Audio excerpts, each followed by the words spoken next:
All right, we're here, everybody. Get ready for CoCoTALK.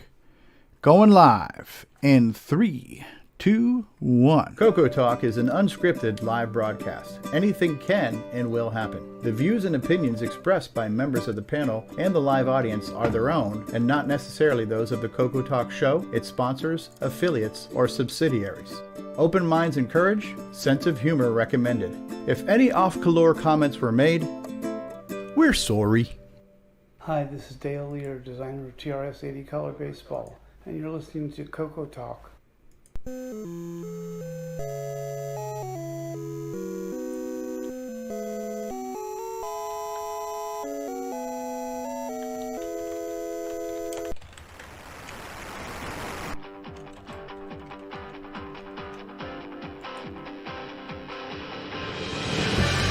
This is CoCoTALK, the world's leading live talk show featuring the Tandy Color computer.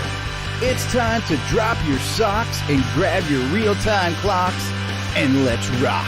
CoCoTALK is rocking the 8-bit world, keeping the Tandy flame alive. We may be mocked, but we'll never stop, cause CoCoTALK is rocking the 8-bit world.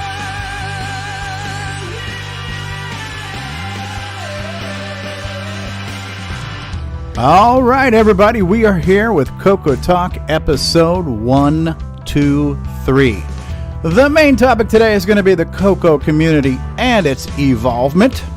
Are you ready? Have you got anything better to do today? CoCoTALK is rocking the 8-bit world, keeping the Tandy flame alive.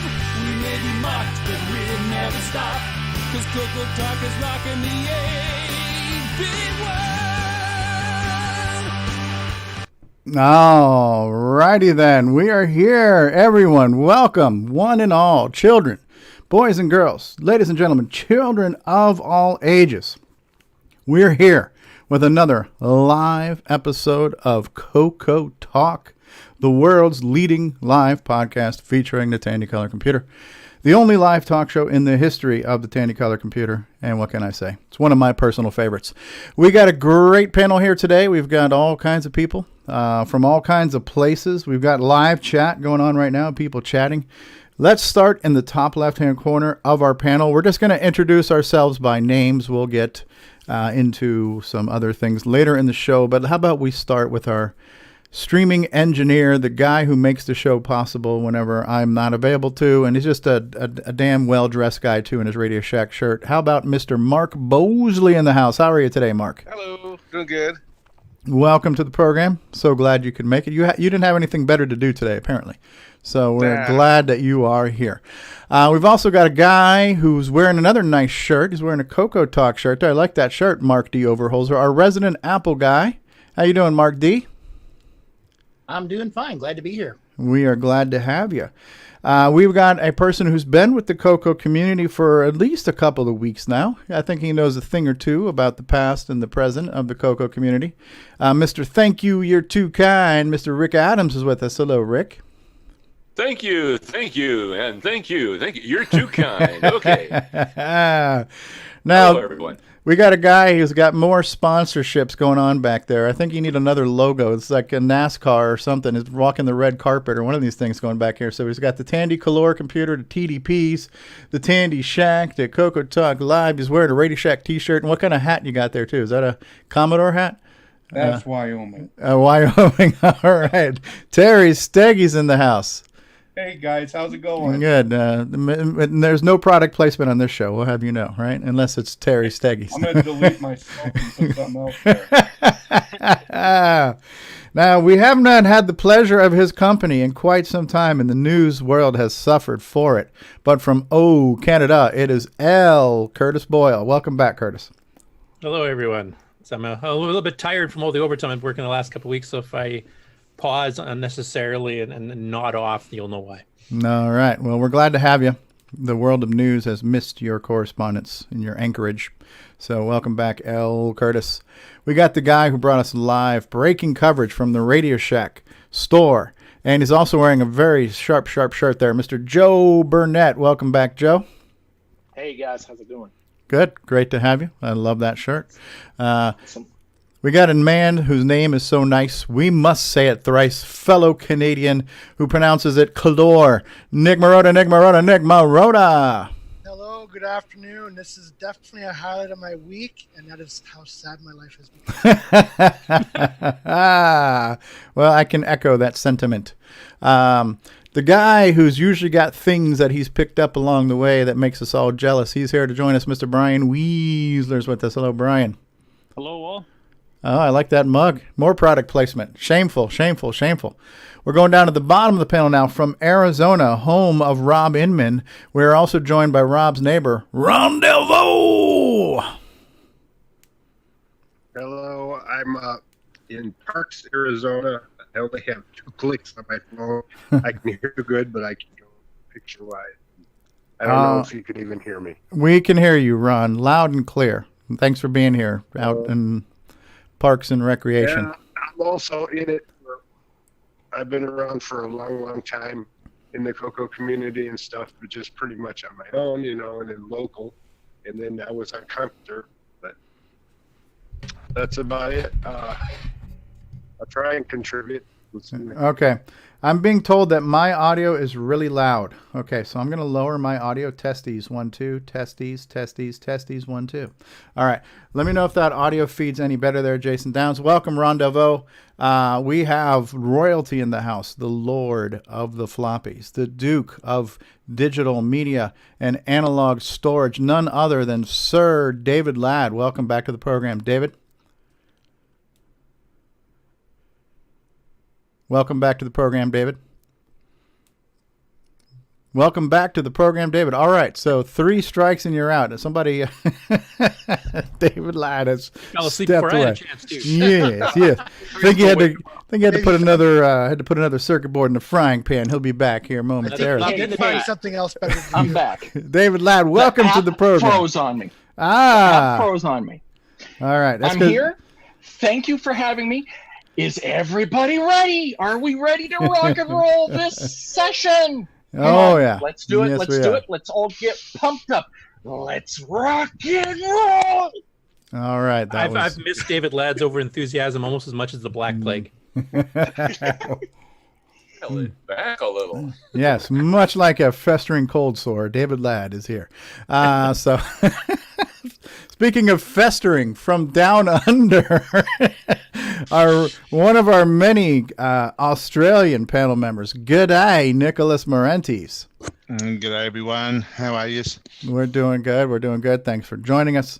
And last but certainly not least, our special guest of the hour. Our special guest today, some of you met him at VCF West. I'm going to try not to butcher your name, but it is Airturk Kokalar. Yes? Hi, Close? That was perfect. Nice to be here. Nice to meet you, all of you. Welcome. Yeah, it sounds very exciting. Well, we're glad to have you. And thank you for being here. And it was Tony Capolini who has tried to put together this meeting. I guess, was Tony there with you at Tony was at VCF West as well, right? Yeah, he was. He Right. wasn't helping able, but he's local. And Right. So Tony was there. So Tony had suggested that could we try to interview you or talk to you during the broadcast. We were streaming live from there, and understand you've got a project you're going to share with us, Airturk.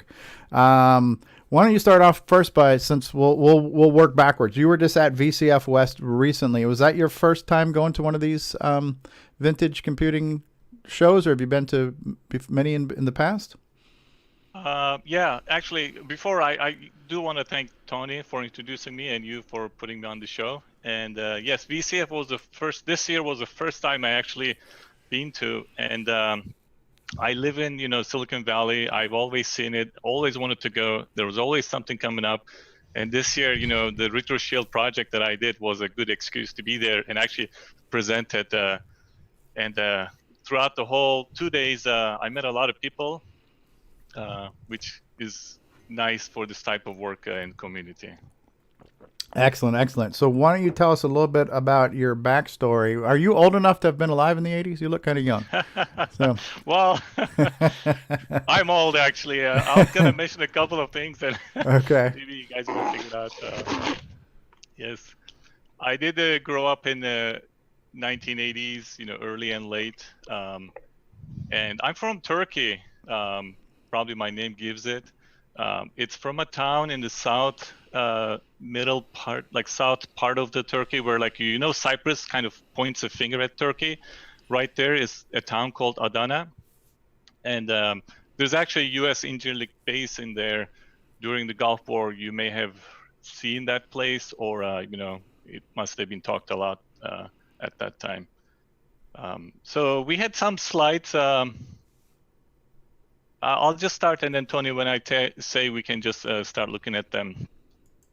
The computers I grew up on were Auric Atmos 48K. I don't know if has anybody heard about it? No. Auric? No? So it's a French computer, and at that time, our choices were either ZX Sinclair Spectrum or Auric. And for some reason, my dad chose Auric. I don't know why, but I'm glad he did that, because the only thing I got was a book and the computer.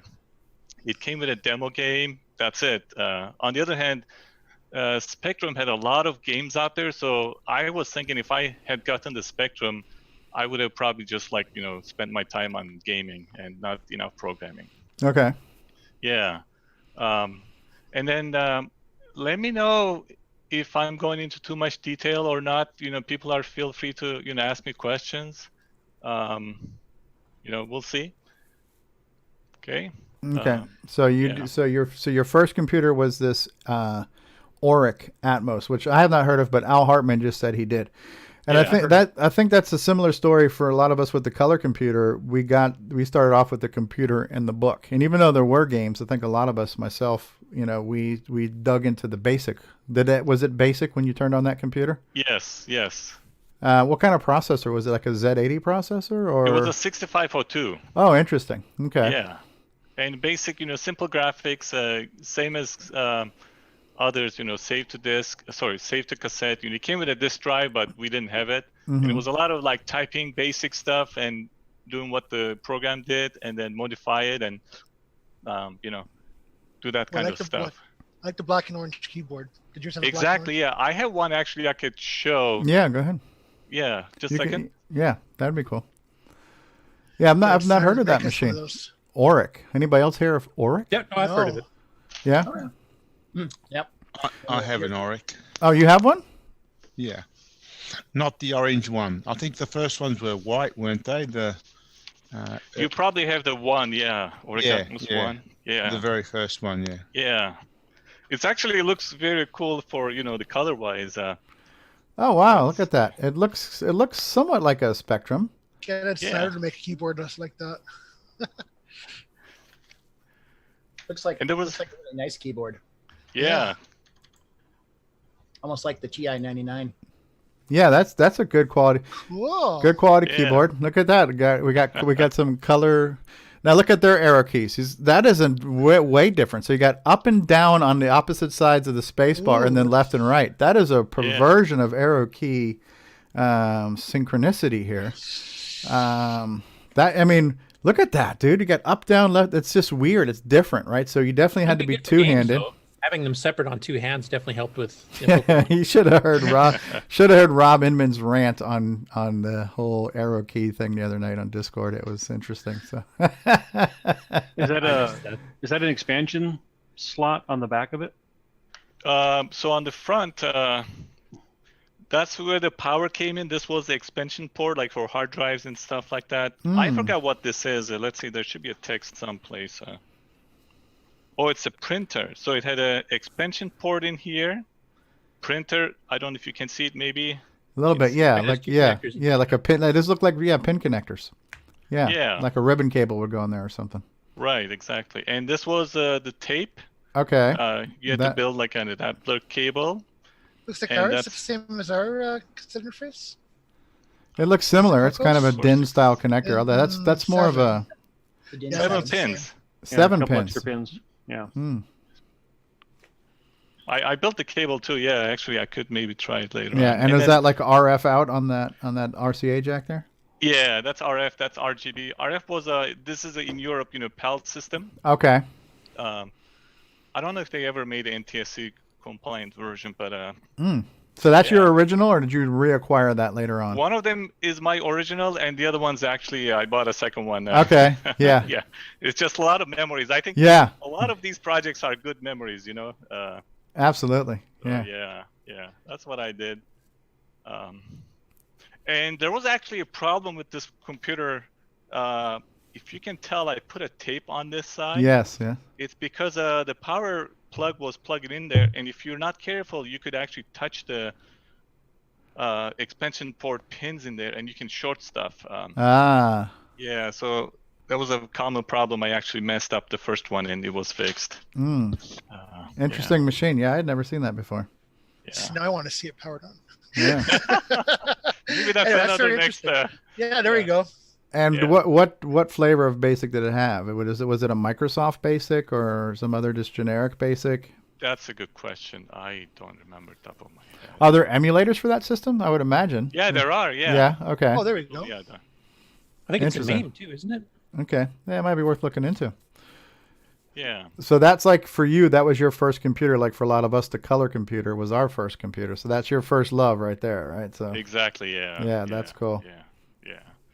And then the other nice thing about being close to a U.S. base was there was a couple of stores in my hometown where they would go buy stuff from the base, and I played with Simon, the color game, and then I had a TI professor calculator that taught you how to do the arithmetic.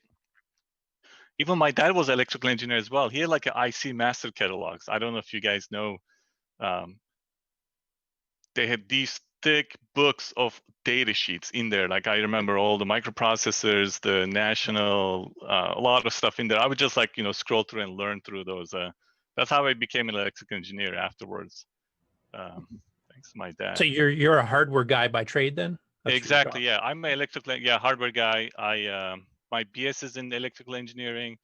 All my jobs are electrical engineering. I do firmware / software because it's good to make hardware do stuff, and that's where I stop. I don't go above the firmware, like the apps and things like that, but the combination of these two is actually a lot of fun for me. So when you started, like you mentioned, you got the ORC and you were programming BASIC on it because you didn't have any third-party software and stuff like that. Did you get into the hardware on the ORC fairly early on too, or did you do the software stuff first for a while and then get to the hardware? No, I didn't actually touch the ORC a lot because if it was broken, I would be in trouble. But I did a lot of hardware projects on my own. Initially started with simple LED circuits, then 555s, and then just grew up there. And when I got to high school, that's where I started building microcomputers.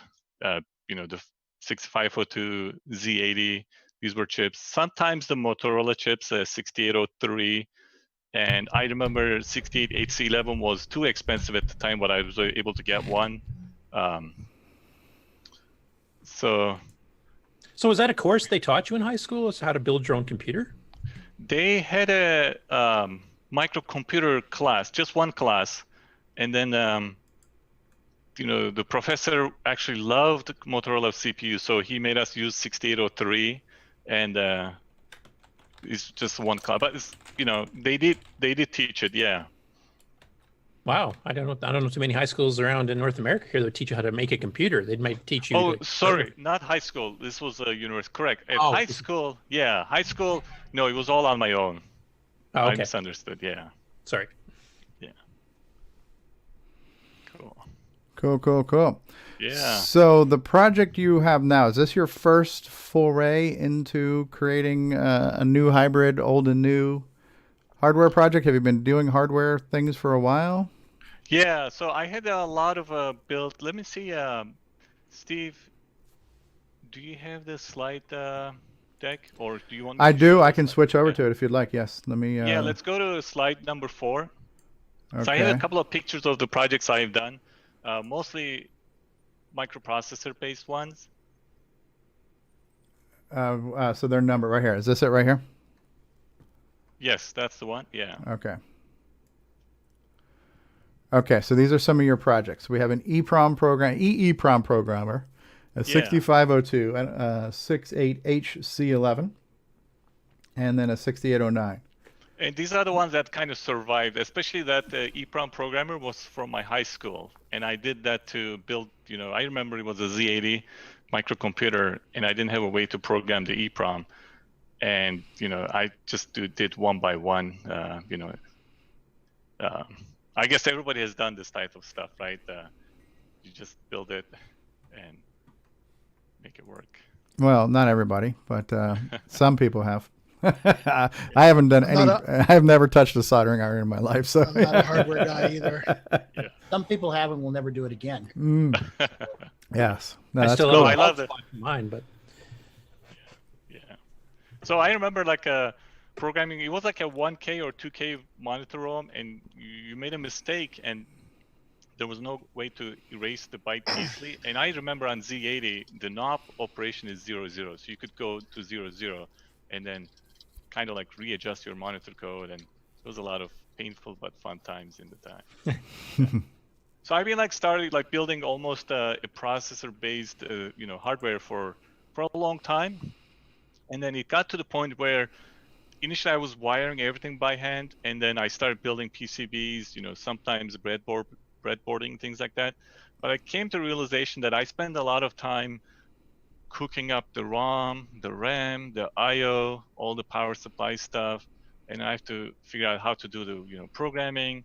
And then if I need to build something and make it work, then I come up with another idea. Hey, should I try this? But then it's another way of, okay, I got to build more hardware, hook up more wires, and test it. And it got to the point where I need to be lazy. And one of my first managers told me the best engineer is the lazy one, because you'll automate the stuff so you can just watch things happen instead of doing it yourself. They call that working smarter, not harder, right? But yeah, I like to be honest too and say, yeah, I am lazy by default. So my brain always looks for the quickest path, and my body likes to do the least amount of labor whenever possible. So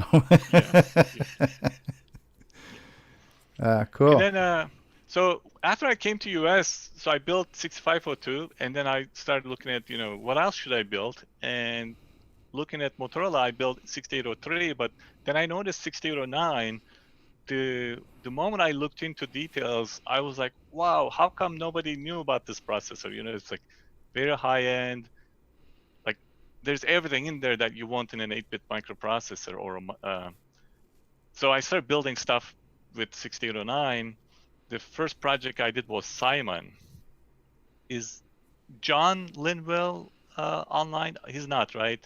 But you guys know him? Yeah, we know him. Yeah. I don't know if he's not in the panel. He may or may not be watching, but yeah, we okay, yeah. So I built the Simon 6809. It's the next slide number 5. Okay. I'll just give an example of a couple of these 6809s and then jump to RetroShield quickly. But the take your idea time. here was, the idea for me was I need to make this as easy as possible for me to, play with this microprocessor. So at that time, FTDI chip was, very popular. And then I decided to build a computer, or a mini computer that gets connected to the computer, and that's it. I could do everything from that. And hence the Simon was born. It's 32K RAM, 8K ROM. I used a monitor code from Leonard. It has an internal assembler and disassembler, and everything is powered from the USB. So you plug it in, open up the terminal, and you can do coding and stuff like that. And I played with this a lot, to learn about 6809. Then I decided, then I found out about the CoCo processor. So I got some, and then I found out about these, high-level OSs like a Flex and OS 9, etc.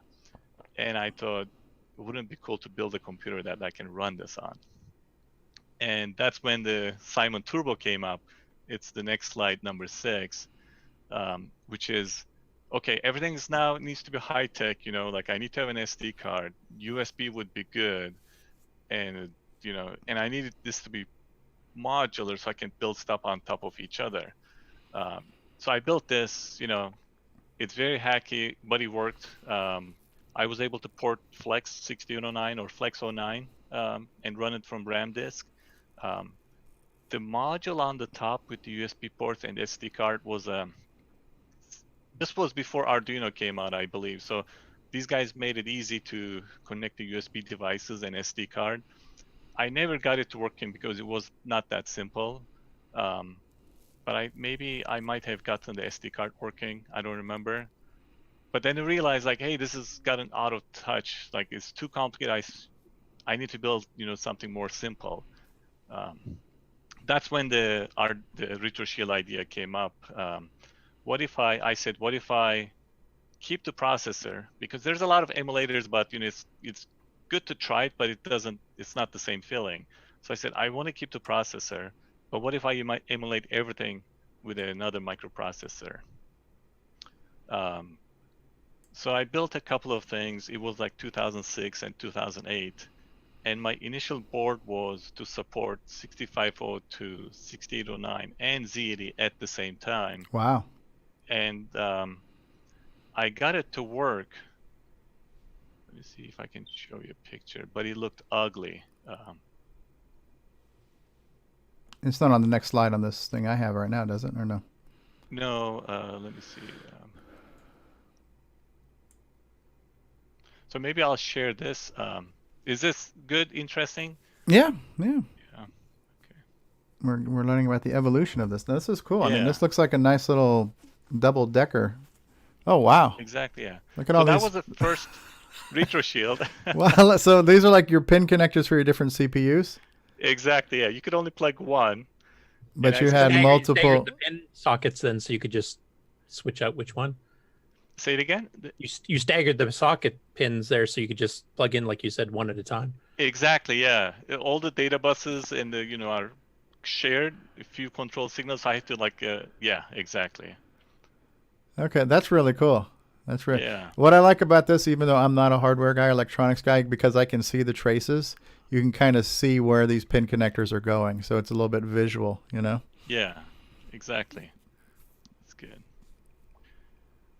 And this was good. Then I came up, hey, there are other more processors. So like if I add one more, this thing's gonna grow and Actually, hold on, hold that frame right now. I just realized something that.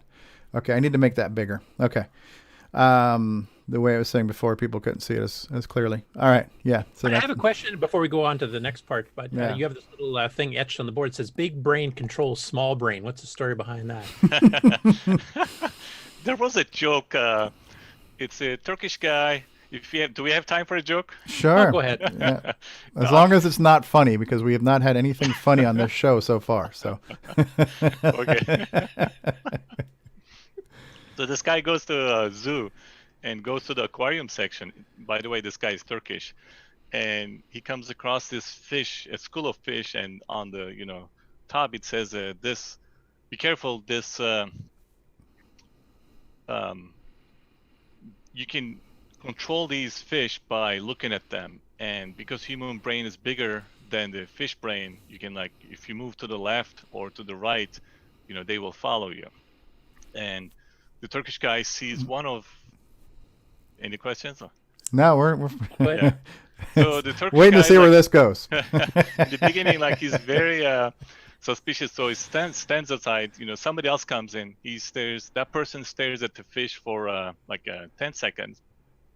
Fish all pile up, come together, facing the person, and then that person moves to the right. The fish follow him, and then the person moves to the left. The fish follow him to the left. And our Turkish guy is very impressed. He said, I'm gonna try the same thing too. After that person leaves, he goes in front of the window, starts staring at the fish. The fish come together, they stare at this person, the Turkish guy. And 30 seconds, 1 minute, 2 minutes, nobody moves. The Turkish guy is still staring. And then suddenly the fish moves to the left and the Turkish guy moves to the left. So that's where the story came. I somehow that joke stuck with me. In this case, I don't know who's the big brain, but we have Arduino and we have the 6502 or 6809, and I just put that comment there. Okay. Big brain. In this case, is probably the 6809 is controlling Arduino, even though Arduino is more powerful than the 6809. So when the 6809 moves right, the Arduino moves right too. Exactly. Yeah.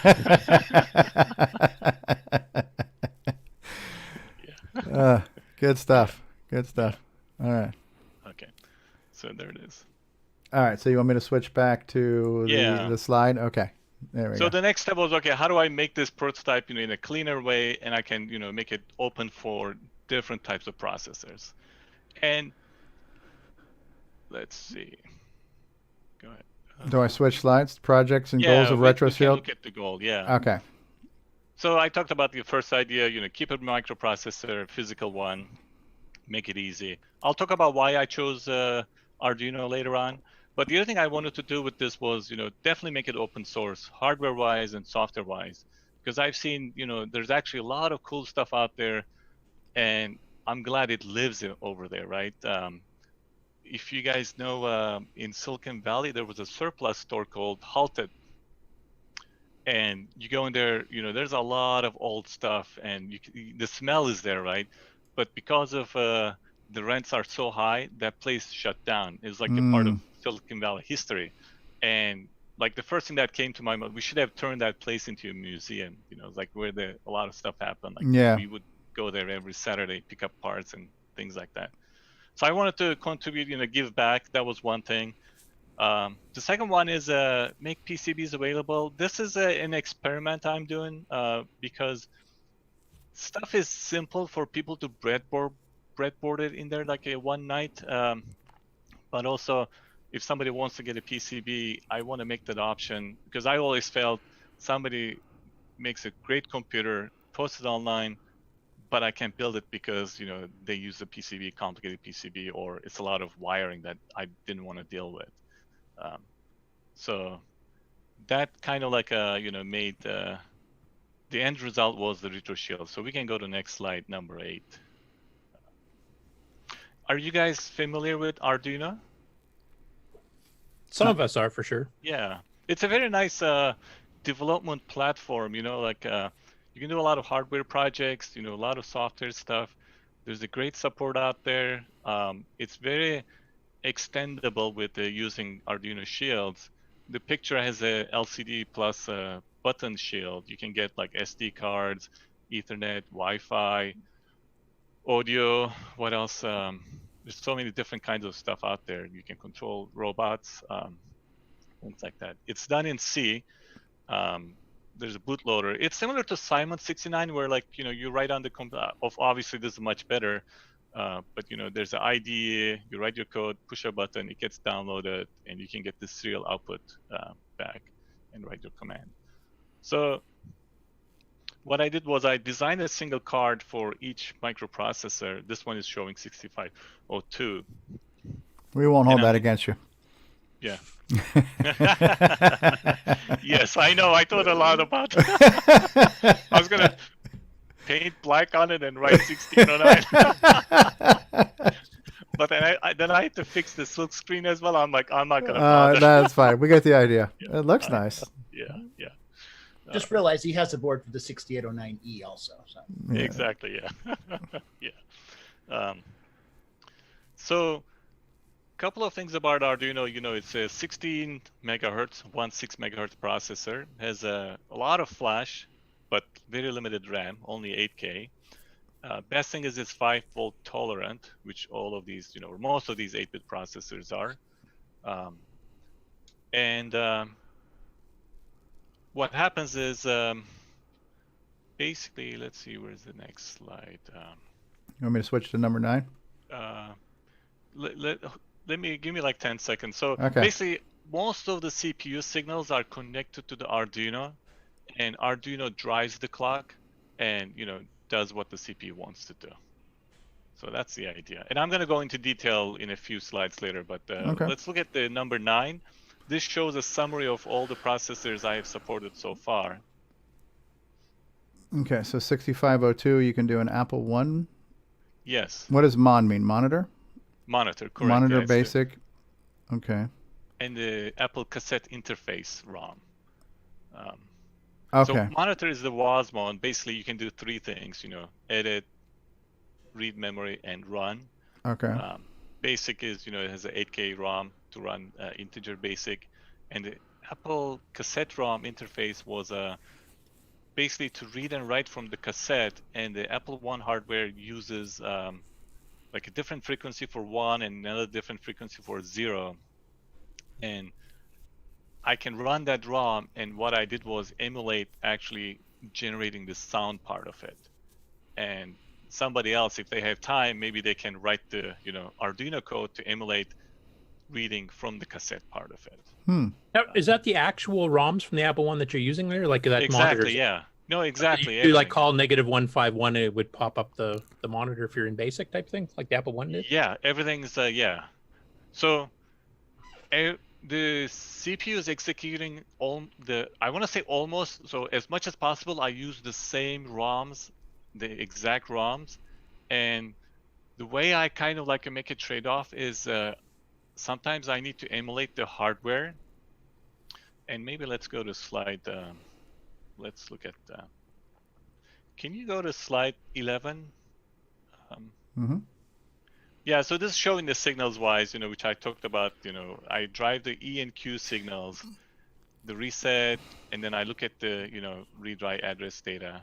And if needed, I can also drive the interrupt lines. So what happens is the processor drives the clock signals and looks at what the processor is trying to do, whether it's a read or write, from which address. And if it's a read, it'll look at the address range. If it's coming from the ROM, I have the whole ROM embedded in the Arduino code. It'll take the corresponding byte and feed it to the processor. And then if the processor is trying to write to a memory location, it'll capture the byte and then save it in the RAM. And then just keeps doing this over and over again. When it comes to the peripherals, for example, the Apple One has 6821 that it uses for the screen out and the keyboard in. What I do is when the processor is reading from those special registers, Arduino detects it, and for example, if the CPU is writing to the outgoing register, Arduino will feed that byte also to the Arduino serial port. So you see it on the terminal on your PC. And if you press a button on the PC side, the Arduino will set the 6821 registers accordingly. So when the CPU, through the ROM code, checks if there's a character pressed or not, then it can, receive the character. So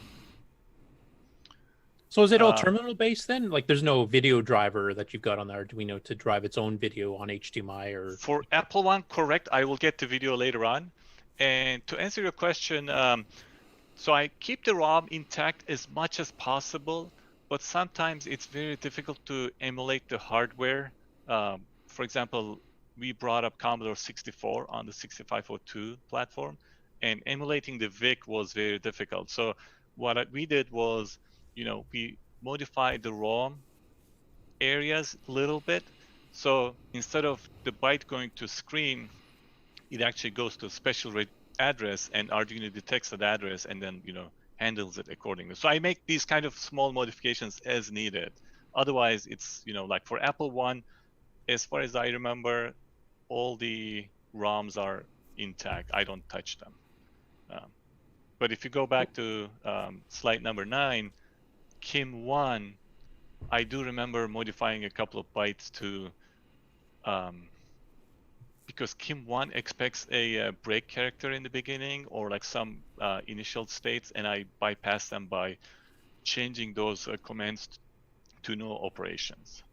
So I do this type of minor stuff, but otherwise it's the original ROM as much as possible. Yeah. So, I do 6809E. I ran Simon on a Z80. I also emulate 8251, the UART IC. And again, this is like, I don't emulate the full IC, but just enough that when the CPU writes to data out register, I grab that byte and send it to the Arduino UART. And I did, 8031, 8085, 1802. I'll talk about these a little bit in the later detail. But, basically, I look at the data sheets.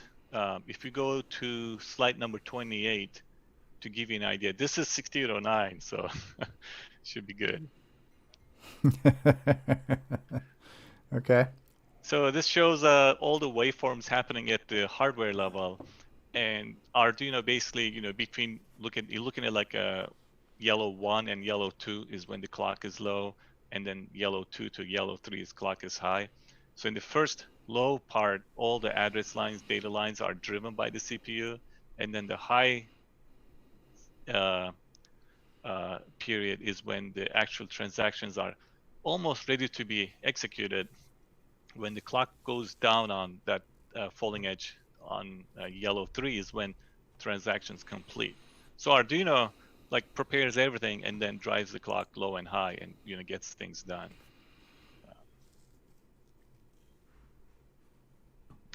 Any questions so far? Which Arduino boards are you targeting with this? So I use a Arduino Mega. Okay. Because it has the big header with a lot of GPIOs on it. Gotcha. And then let me talk a little bit about why Arduino Mega on slide number 13. The big thing I chose Arduino Mega is the port assignments. There's like a port A, B, C, D, and each has like 8 bits. And on Arduino Mega, those full 8 bits are available on the headers, and actually there are 3 ports, so that's actually good for me because 16-bit address and 8-bit data bus, that means I can read and write these buses in one instruction. I looked at faster and newer platforms, Arduino Due, there's a couple of other ones, but what I see is the ports are randomly assigned, so I have to take like 2 bits from this port, 4 bits from another port, 5 bits from third port, and then I have to do a lot of bit shifting and then ORing and ending, and this kills the speed because I spend a lot of cycles just doing that, and anything I'm not doing stuff for CPU is like waste of time. The other problem is the newer ARM-based platforms are 3-volt devices, so I need level shifters. Even though they run really super fast. I'm looking at actually 2 right now. One is Teensy platform. I found out 3.5 is a 5-volt tolerant platform, and it runs at 120 megahertz. Has a lot of RAM, and this weekend I breadboard and got it working. So that's promising. Then people talk about ESP32 as well, which is another much faster processor, but I think that's going to need level shifters. But the good thing is it has Wi-Fi and things like that. Having said all that, I still come back to Mega because there's a lot of shields out there, and you asked about the video. So if you go back to slide number 21,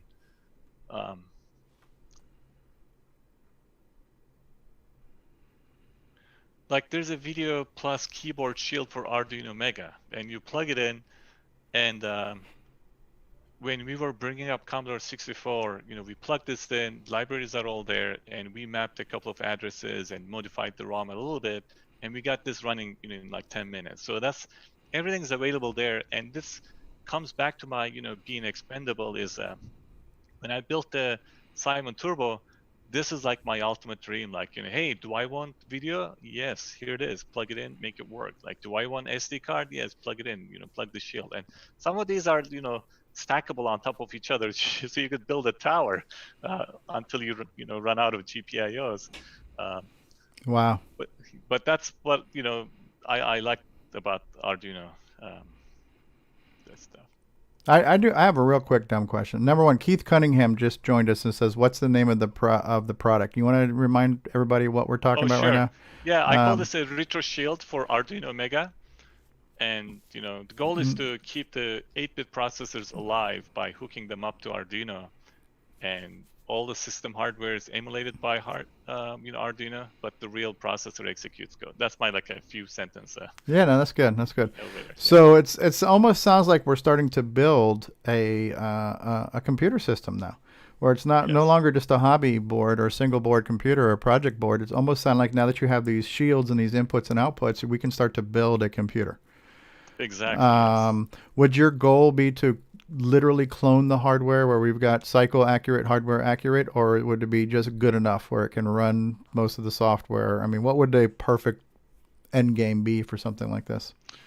So it's a little of both, and the reason I say that is, my goal is never to emulate the exact hardware as is. I have that side of me where like I like to hack, build, expand, and my goal is, use all the valuable existing software and support, and knowledge, and be able to try new things, when you want to. And so Arduino or like Teensy will emulate as fast as possible, as good as possible. And I want to make it an open platform for others to try it, but I don't want to, for example, make it a Commodore 64. There's already a Commodore 64 for it, or like other stuff for it. For me, it's more like to experience things that I haven't experienced. In this case, like OS 9 or NightOS 09. I haven't I can experience them, but I like to experiment on this and expand it. There's a lot of other processors that I haven't played with. Make this a platform for those. And I've seen other people build stuff, and that gives me pleasure. Like, hey, this is something they can play with, and I get to see what they've done with it.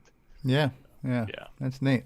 So, because when in our little world here with the color computer and the 6809, we've got 2 or 3 hardware replacements, emulated hardware replacements. So we've got a Coco 3 FPGA solution that's fairly close to hardware accurate, but it has some enhancements, more speed and more modes and stuff. There's 2 other ones. There's the Matchbox Coco. There's one that runs on the Mister platform. So we've got 2 or 3 hardware emulated platforms that are fairly good clones to run old software with also new capabilities. This is not exactly in that same arena, though. This is similar, but not quite the same. Right. So this is still kind of a project hobby type thing for somebody who wants to get their hands, roll up their sleeves and work on some electronics and some hardware tinkering. And it should be maybe a low barrier to entry where you don't have to be super sophisticated with soldering and circuit design. So, and this is funny because we just talked about this about 2 weeks ago. So they just, now you're familiar with Radio Shack, right? The original Radio Shack store. Yeah. So they just opened up a brand new Radio Shack store. Again, they went out of business, came back, went out of business, came back, 2 or 3 times.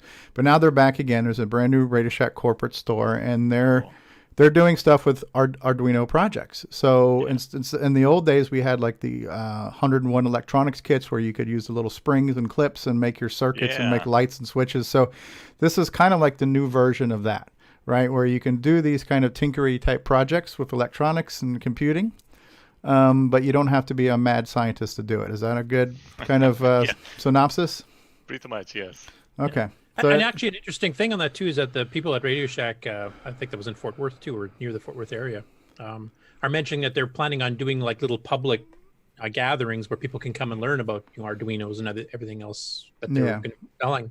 And maybe your project would be a nice one to actually take and do a show and tell to, show how your thing works, and then they sell the actual Arduinos and stuff there, so people could actually get involved, take a look, and go, I like this, I want to try this, and then actually buy the parts right then and there after getting shown, take them home and go at it.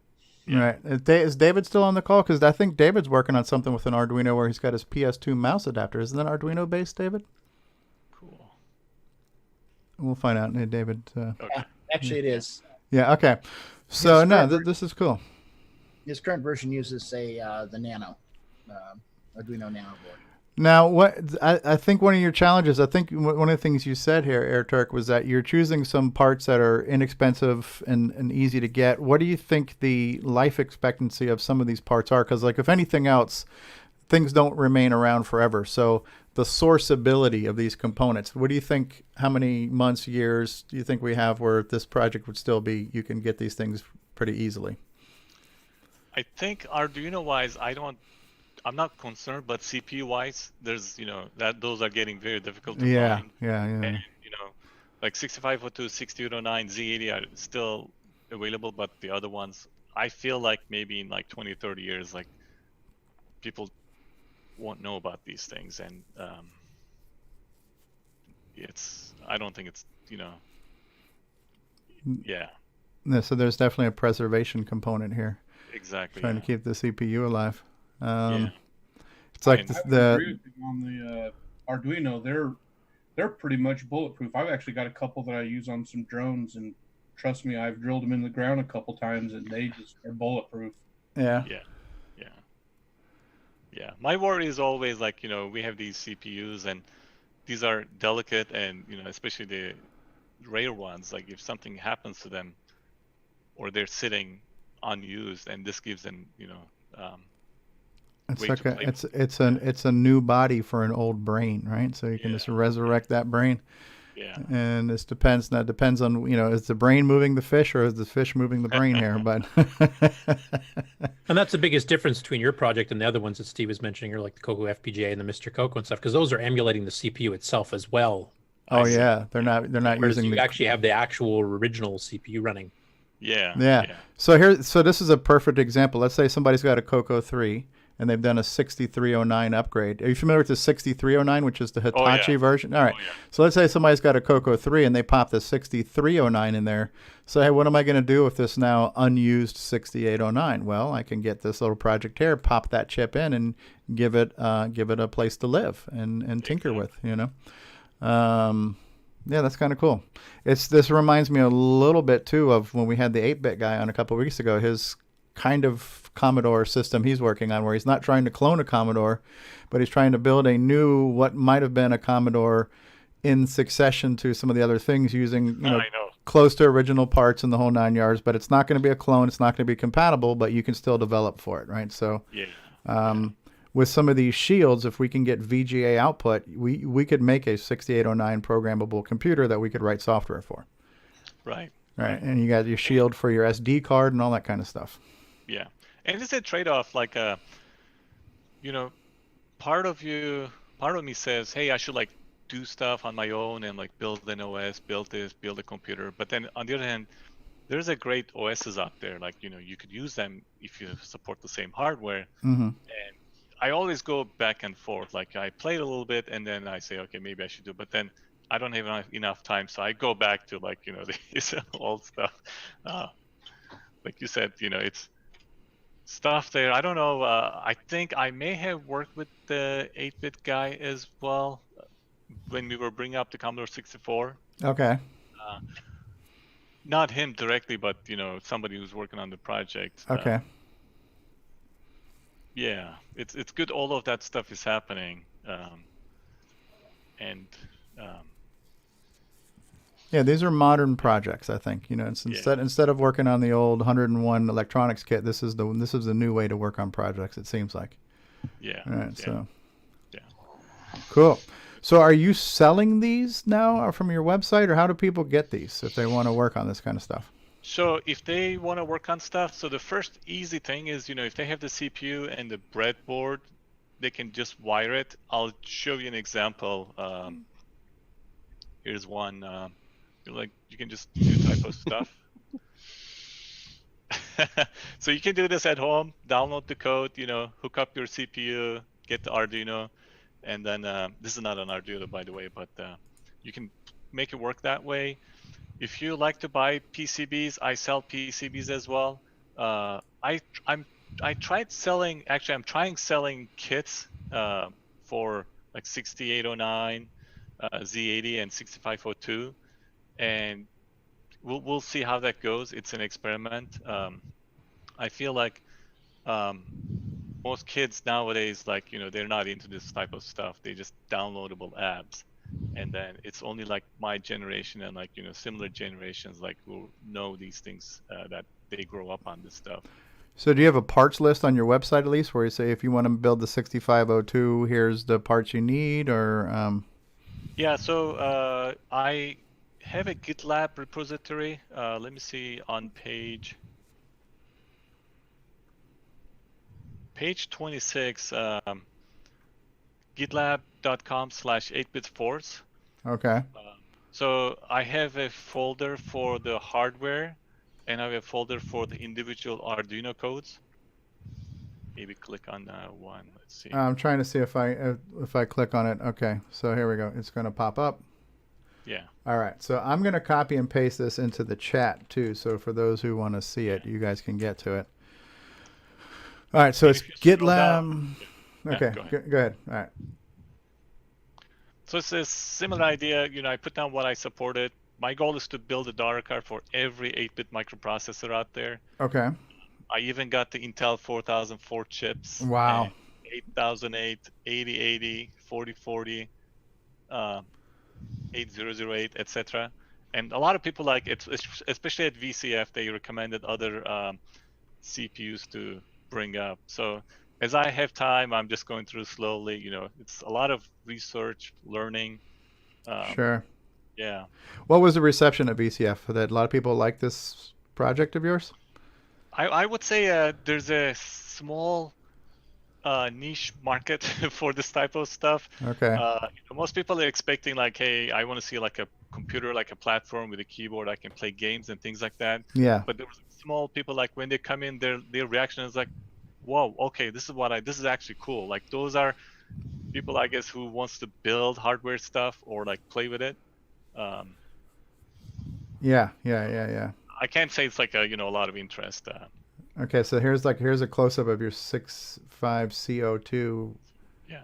RetroShield. If you scroll down, we have the 60. That's my original 6809 from like years ago. So you actually wrote down on the yeah. what all the pins were here. So pins, yeah. A lot of wiring. Like I've done so many wiring with that. So if you're not sure what it is, it's a 6809E. It says it right there in blue ballpoint, right? So that's awesome. Is your Z80? Yeah. Okay. And out of the box, you're doing open source, which I've come to understand the benefit of doing that. Yeah. Very cool. Yeah, we're thinking the guy you've talked to is probably Jim Brain from Retro Innovations when it comes to talking about the Commodore 64 project that the 8-bit guy's working on. I talked to Michael Style. Is the software guy. I think. Oh, okay. I believe he's doing the. I don't know if this is public or not. I maybe not sure. Okay, well then if you're not sure, then maybe don't say it. Okay. And I'm on. Oh, Jim's here. Jim, have you talked to AirTurk before? I have not. Nice to make your acquaintance. Hi, how you doing? Okay. Cool. Jim runs Retro Innovations. I'm sure you've heard of them. They're probably the largest, largest innovator in. Oh, are we lying through our teeth right now? 'Cause I got lots of fibs I can tell.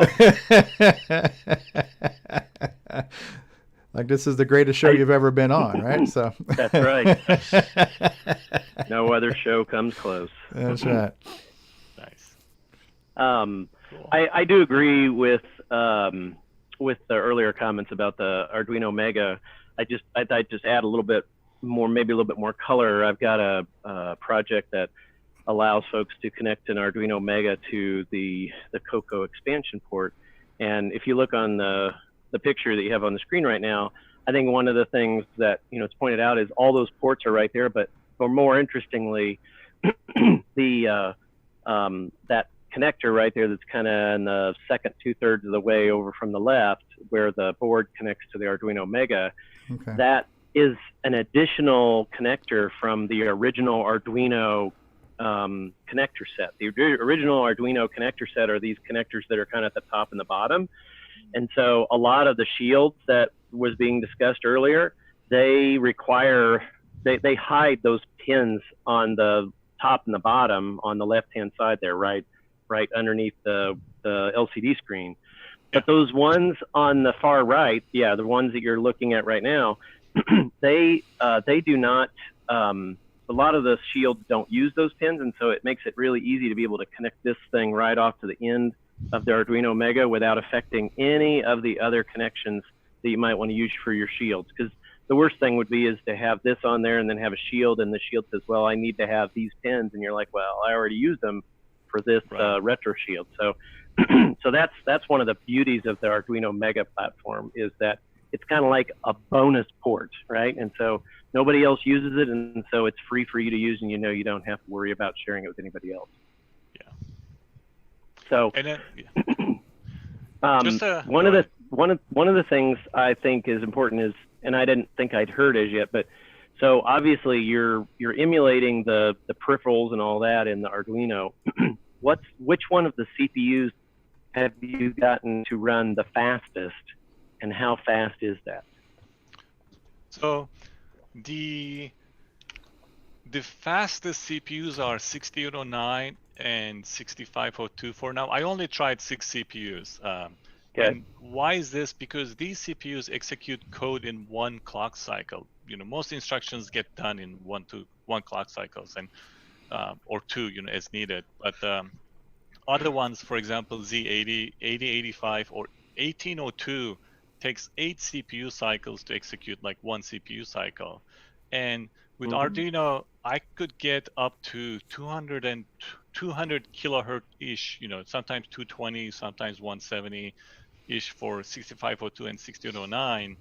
And they're not running at full speed because of the Arduino is only a 16 megahertz processor. But for example, 6802, even though this Arduino can clock at 200 kilohertz, because the CPU is executing at 8 cycles per CPU cycle, the effectiveness of the CPU drops a little bit. And you can feel it. And by knowing the hardware details, you kind of like see this. Like Z80, for example, runs at 4 megahertz, but actually it's as fast as a 1 megahertz, 6809 or 6502. So you can see these things. And I've looked at TeenZ 3.5. That could go up to 1 megahertz. I'm just bringing up stuff. I got the 6502 running, but I need to do more validation to say, yes, it can be run faster. Jim, you said something about, which is actually interesting. And Steve, this may go back to your question about like, what's the goal of these things? And I said it's about computers, but it may not be just a computer, right? It may be anything that has these processors in them. For example, when we were bringing up Commodore 64, the disk drive 1541 has a 6502 in it. And we were joking, but it's possible. You could have 2 Arduino, 2 RetroShields, one of them emulating Commodore 64, and the other one's emulating the drive. The disk drive, right? And then I was thinking about this this week. If you guys are into ham radio, there's this device called it's like a Morse machine, like Morse code keyer for your transmitter. It has an 8031 inside, and I was thinking, they don't make this machine anymore. What if I go get the code for this and get an Arduino audio shield and see if I can actually emulate this thing? And then looked it up. The company is still around, so I have to get permission from them for their ROM copyrights. But that may be okay, like for me to do on a personal level, just to see if it's doable. That's cool. Something you wouldn't have thunk about, right? Yeah. And the other thing is like go ahead. You're going into the matrix, Jim. We're losing Jim on some bandwidth issues here. No, I'm here. You're back. I didn't realize they had more on it. I was gonna point out that other use case that you can think about. People can argue about the I guess the benefit of it or whatnot, but a lot of computer systems of the day, including the Tandy Color computer, came out with a small 4-color plotter, right? It used like little 3.5 inch wide or 4 inch wide paper or whatever, and a lot of those devices were they used early type of microcontroller inside the plotter. Those microcontrollers they're derivatives of either 6800, a 6803, a 6502 or whatever, but they're special brand parts. I mean, they're like house branded and they got built-in ROMs and whatnot. And if you have those and that's your thing, and you want to We're losing you again, Jim. continue to, and you want them to work better, you could use this particular product to replace the microcontrollers. Yeah, you're breaking up really bad now, Jim.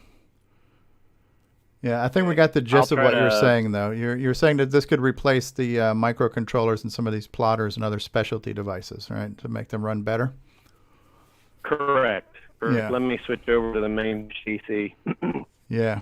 So you're thinking Arduino is the interface between the real CPU and then that target platform? Well, it could replace the actual CPU in there. Oh, to replace the CPU. Oh, I see. I see. Yeah.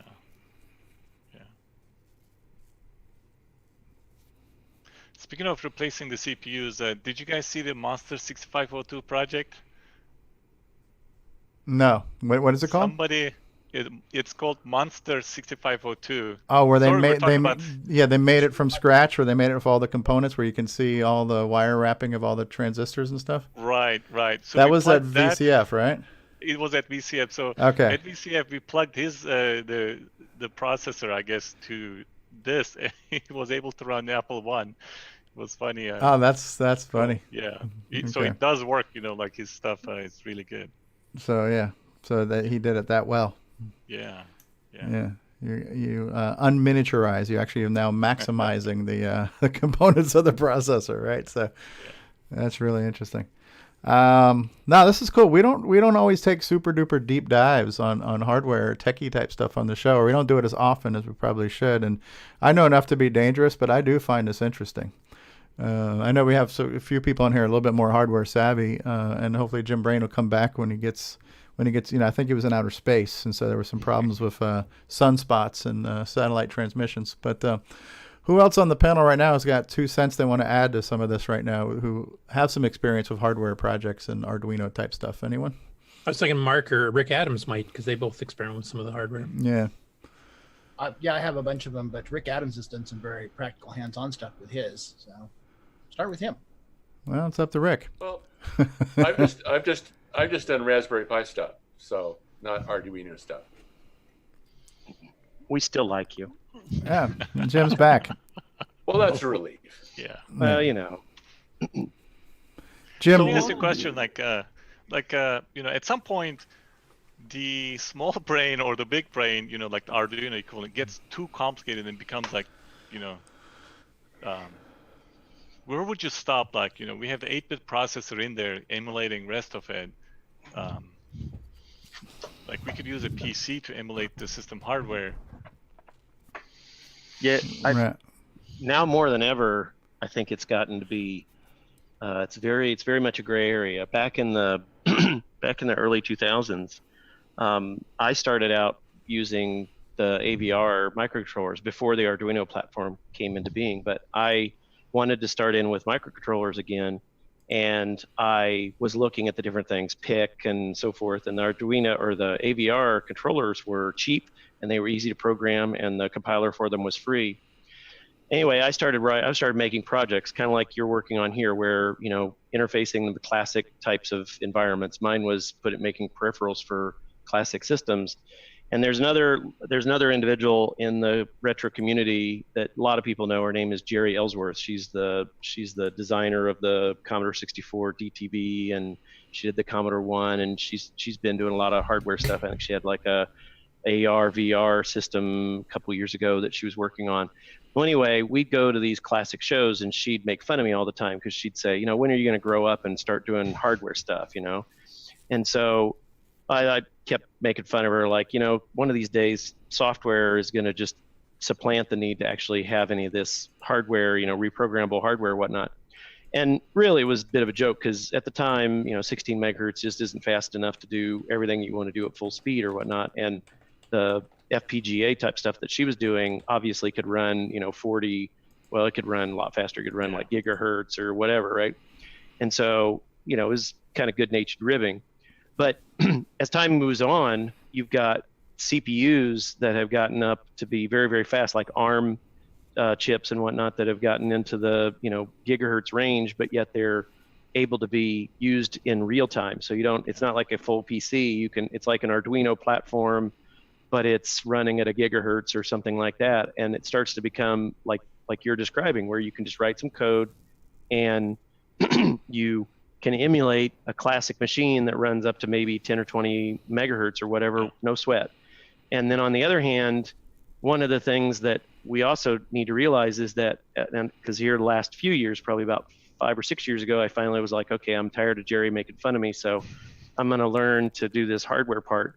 And so I started learning Verilog, and of course VHDL is the other part of that. But Verilog is like almost like C code, and VHDL is a little bit different. But essentially, you're writing code and then you're downloading it to a chip. So either way, either if you choose to do the Arduino or the Raspberry Pi or whatever route, and you write code and you compile it using a C compiler, and then you run it on this platform, or you go over here and you get into your favorite the Verilog or VHDL editing tool, and you edit or create some Verilog or whatever, and then you download it into this chip. Either way, you're essentially downloading a program into a chip, and at the end, it's all coding. It's all coding, right? Yeah. So pretty soon, as they get, I think over time, those are just going to get closer and closer together, and so you're just going to write this code that you've been writing. You create your libraries. And just like people do today with the Arduino things, they're going to say, well, I want this LCD screen thing, and I want this audio thing, and I want to emulate the SID, and I want to do the VIC chip, or I want to do the Gimme or whatever. And they're just going to stuff it all into a project, and they're going to hit compile and program, and it's going to shove it into a chip, and they don't really know what's in the chip, but at the end, it emulates the whole thing. I mean, it emulates whatever they want it to emulate.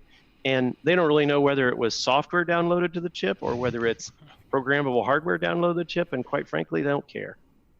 Hey, Jim, I had heard that some of the FPGA manufacturers had licensed the ARM cores.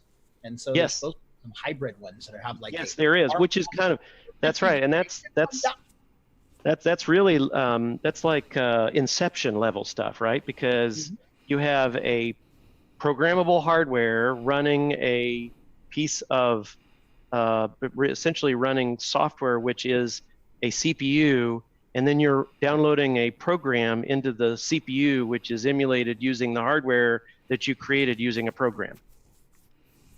So you're like, right? I mean, it is.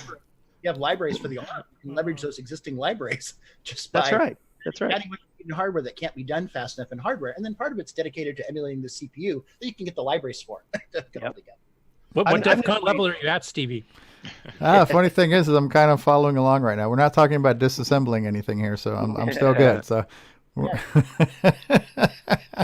I think it's exciting time to be a hobbyist, in my opinion. I mean, I don't want to take away from the topic of the day, but when I was in college, I graduated in 1993, and I worked actually on a hardware project, kind of like these things, when I was in my senior year of college. And so if you go online and you search for Power Glove serial interface, you'll find my name and whatnot back from the day.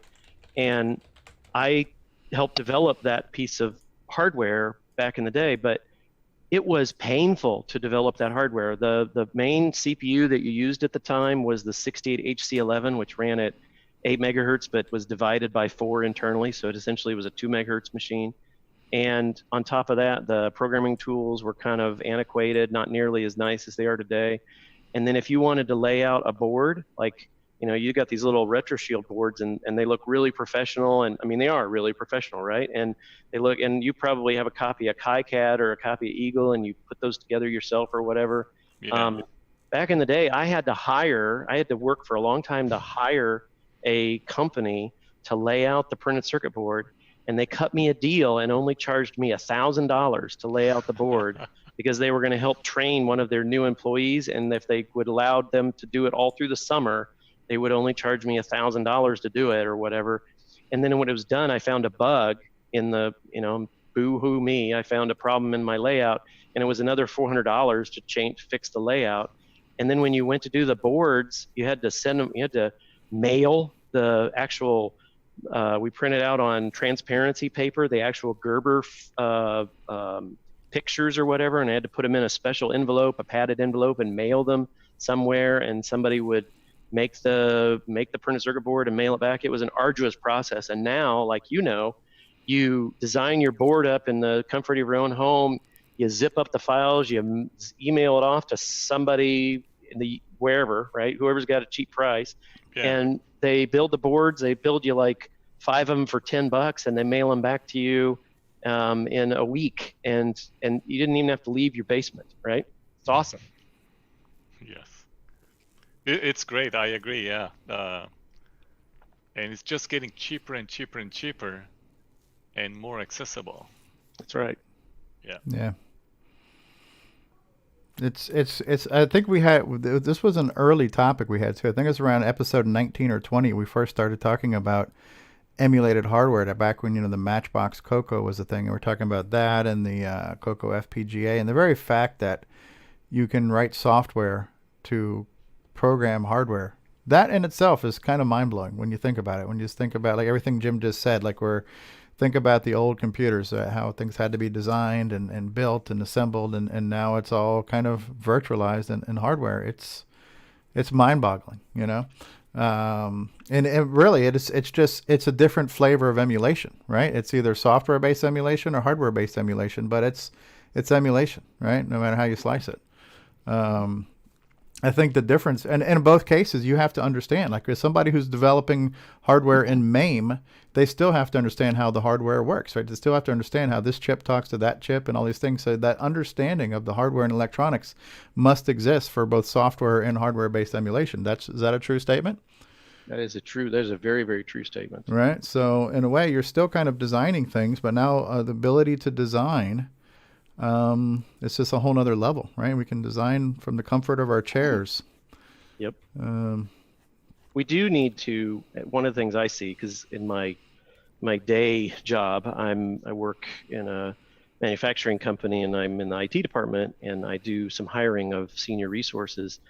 And one of the things that I'm struggling with now is there's a generation of people that are coming into the workforce, and they've never really interacted with hardware in any appreciable way. And I know the Raspberry Pi and the Arduino are attempts to try to get people back into that, and they're great attempts, and I hope they're it looks like they've been very successful, and I hope they continue to be very successful. But there has been a period where people just assumed that everything would be driven by Windows or Linux or whatever. And the challenge is that there is a level of general, I guess, kind of intelligence that is impressive and capable and of good use in an IT type position or whatnot, that I think is developed more strongly if somebody has access to the hardware, being able to, even if it's not retro hardware, but still just being able to see that it's not just magic that happens in your PC, in your laptop's case, right? There's signals, and there's data bits and all that, and there's an order to them. And if you violate the rules, then you get unexpected behavior and whatnot.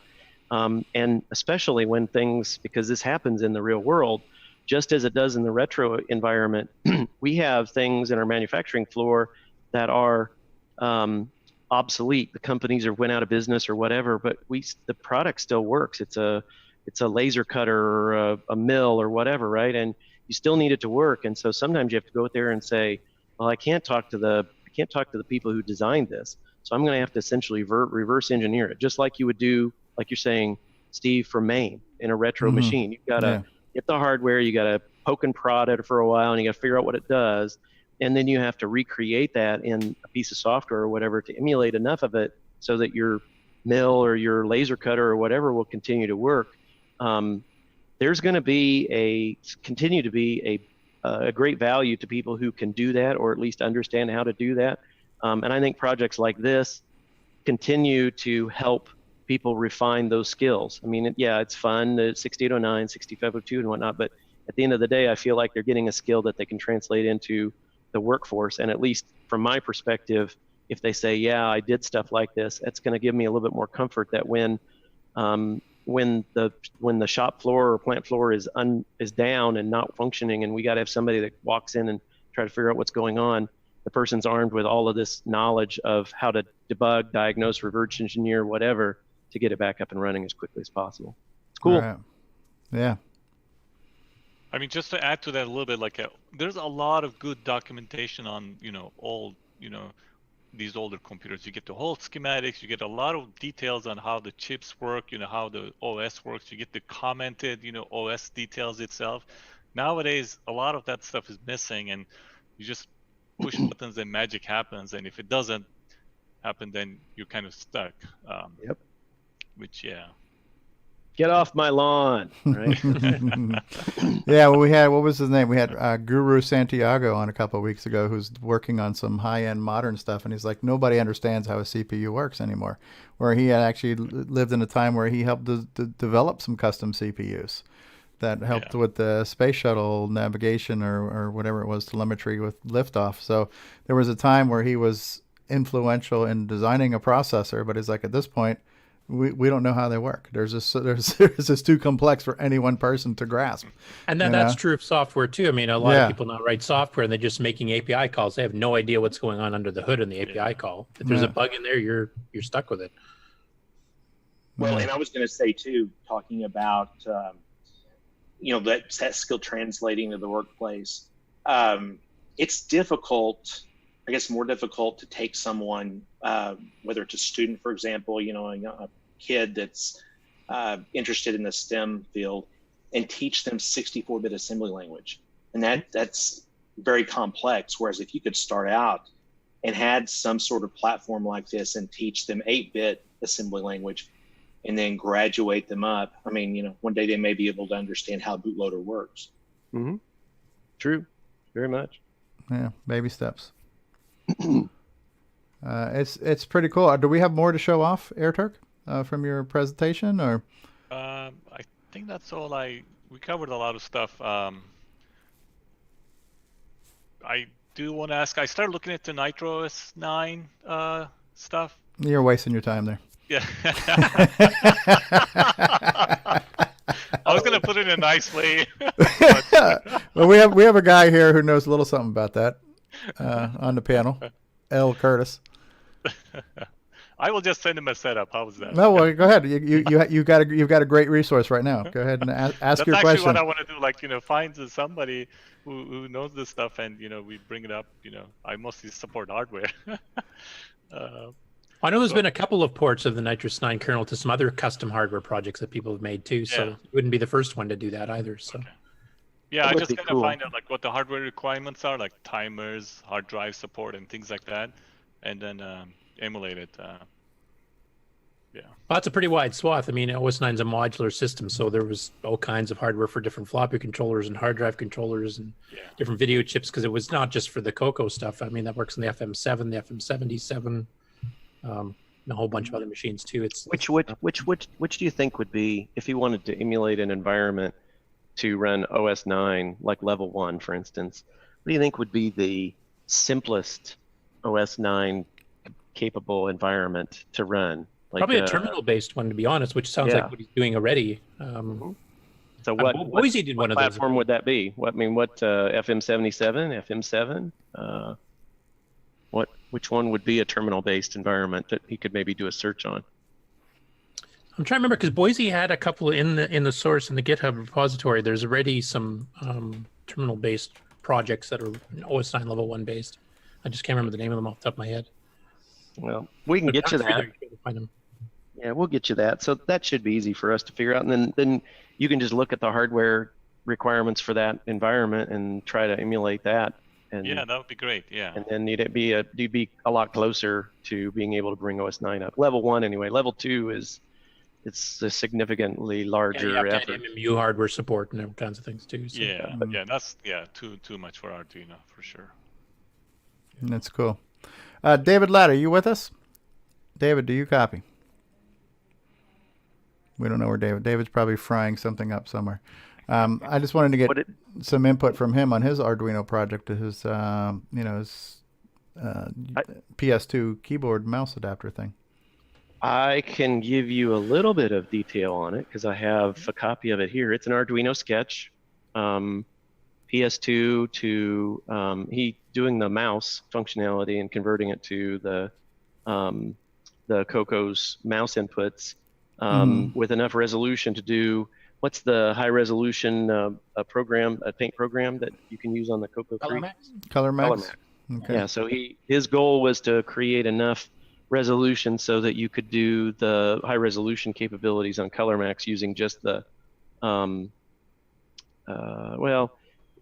it's high resolution capabilities, but there's a program Nick may be on. Simon and folks created that special routine that lets you to get like 1024 or 10 bits of resolution. John Kowalski did that one. Okay, Kowalski, sorry. And Robert David wanted to make sure that he could target that. So whoever used that routine that would give you that enhanced resolution, his adapter would work on that. And I think right now he's looking for someone who can kind of take it to production. He's kind of developed it as a project and kind of put it out there, and maybe hoping that some folks want to move forward with it as a product. I've talked to him a little bit about an idea of kind of working with it, and then also maybe adding in a capability to switch joystick ports or something, so that you can plug it into both joystick ports and then be able to have your PS2 mouse work on either one of them. Yeah. Okay. Just kind of make it a little bit easier so you don't have to fumble in the back of the machine for connectors, plugging connectors in and all the time. But he uses the Arduino, same system that is being used here. He uses that same type system, but he's developed a custom board that he uses, like an Arduino Uno type board, not the Mega. So he uses like AT Mega 168 or 328 or whatever. Mark D is holding it up, it looks like. Yeah. Nano. It's actually a micro, but it's a nano, same size board. Yeah. So it's the current one. Yeah, and it's got like a Mega 328 or something on it, or what? 28p. Yeah. So anyway, it's a smaller CPU than's on the Arduino Mega, because the Mega has got like a 1281 or something like that, a much larger chip with 128K of RAM. This one's got like 32K, but then again, it's doing a lot less. I've been working with David on this, and I have a lot of the hardware to build this stuff already. Actually, the Mega the Micro was going to be used for advanced feature, which I don't think we're going to need that for the software high-res interface. Okay, cool. Also, I just wanted to mention in the chat there, James Jones, who used to work for Microware, the guys that made OS 9 originally, and are still doing it now for more modern systems. He's mentioning some other 6809 OS 9 based systems like the Gimmicks, the Smoke Signal, Chieftain, SW, TPC, some SS50 and 50C bus systems are all also capable of running OS 9 on terminals. So I don't know if the source code for those versions of OS 9 is kicking around, or for those particular serial chips or not, but some other I have the Gimmicks 9 running actually on my older board, so that was the first thing I was going to try. Okay. Yeah, because Gimmicks is actually a big OS 9 user back in the day. I see. Is there a reproduction of the SS50 that somebody's making, like a replica or whatever? Because I'm thinking if there is, that person might be somebody to chat with as well. I don't know if there's not. I'll look it up and see. Cool. Have we done a decent job of talking about, or letting you talk about your project a little bit there, Araturk? Oh yeah, thank you very much. Yeah. Oh no, thank you. Good stuff. Yeah. So remind us again what the main website is if people want to check out this project. The best thing is the GitLab project website, which is gitlab.com/8bitforce. Okay. Which I'll post in the chat again. I have a personal website, like blogging type of website at www.8bitforce.com. it's all these 8-bit microprocessors. Yeah, 8bitforce.com. Okay. Yeah, that's a good start. From there, you can dive into all the other ones. Okay. Well, hopefully I've posted the link in a few places too. So for those who are watching it live, you'll be able to see the. Okay, Mark Overholzer. Okay. It's been a couple times, so. Yeah. All right. So we're posting a link to that. Now that's a very cool project, and it's kind of neat where you can tinker with different CPUs and get some electronic stuff going on and stuff like that. So that's some pretty cool stuff. I had to finish it up. I got the name. So for folks wanting to know, not necessarily for the hardware, but the individual might be able to help you with platform, emulation or whatnot. There's a company, the guy goes to VCF East a lot of times, and I think he's been to VCF Midwest. He might be there again this year. The company's name is Corsham, Corsham, and the website is corshamtech.com. And he makes a replica of the SS50. And I think it's a like Curtis mentioned, it's a terminal-based system. And so he's got one all set up. And I think he probably would have a copy of level 1 running on that environment. And so he could tell you, he probably has a real good idea of how much of the SS50 you need to emulate in order to get OS 9 up and running. I think I've seen it. Yes, he had some medical problems, if I remember right. He did. He did, but he's on the mend, and I don't think he's shipping products right now. But if you it sounds like you're mainly looking for information, and he can do that from where he's convalescing, or if he's just trying to get back into the swing of things, it should be easy for him to provide that information. Okay, that's good. Yeah. Okay, cool. Very cool. Very, very cool. Well, this has been a great segment. I literally enjoyed it. I'm not just saying that. I'm not a hardware guy, but I enjoyed. Way to sell it, Stevie. Yeah, no, I'm literally enjoyed it. I literally enjoyed it, and genuinely enjoyed that. I know enough to be dangerous when it comes to the hardware, but I've become more knowledgeable by listening to the smart people here. I'm the fish that follows the smart people. So I've been able to follow this pretty well. So that's good. Thank you very much. Yeah, thanks a lot. And feel free to hang out with us. We're gonna probably just take a brief break, and then we're gonna go on to talk about some other things. But thanks for being here, Air Turk, and you're welcome. And whenever you have an update, or you just want to, if you've got nothing better to do on a Saturday, you can come join us anytime you like. All right. So I think I might do that, actually. This is a lot of fun. Yeah. Oh, nice. And I'll tell more jokes. Don't worry about it. Okay, good. I know a lot of jokes. Yeah. All right, cool. All right. Well, we're going to take a brief commercial break, and then we'll come back and talk about a few more things. And something I've been negligent to do, we're going to start off by thanking our patrons. Okay. So let us thank our patrons right now. We got lots of patrons. These are the actual supporters of our show. So how about we give a big thank you, a warm thank you to Al Hartman and Alan Huffman and Blair Leduc and Brendan Donahue and his Coco VGA project, and Brian Joyce at Extructus.com, and our good friend Fedor Stamen all the way in Denmark, and D. Bruce Moore in O Canada with some of his projects like FOD.gracenote.ca and CocoForever.gracenote.ca. We got David Mitchell. We've got Diego and his cool site, YACCS.info, yet another colorcomputersite.info. Diego's got some cool stuff there. Disney Saints fan and Eric Canales at color-computer.com. Grant Leedy, Jason Downs, Jenna Furin, Ken Reichert at canmakeit.com. Kyle Eder, Malfunct, Paul Fiscarelli, Frenemythic, Paul Shoemaker, Richard Lorbieski, Boyson Tech, BOYSON Tech.com. Rob Inman, Steve Bjork, Terry Steggy, The Backyard Shed Gang, Tom C., and Tom S. All sponsors of the show. Thank you all. You are all too kind. Hello, I'm David Ladd. Thank you for watching CoCoTALK, the world's leading live CoCoTALK show. Hey, what's going on, everybody? It's me. It's the original gamer, Stevie Stroh. Gameplay. To get your copy of a Gameplay Goodness Color Computer Gaming DVD today, head on over to 8bit256.com. There you will find several DVDs featuring color computer gameplay videos by the original gamer, Stevie Stroh. So to get your very own copy of a Gameplay Goodness Color Computer Gaming DVD, head on over to the Retro Swag Shop at 8bit256.com and tell them the original gamer, Stevie Stroh, sent you.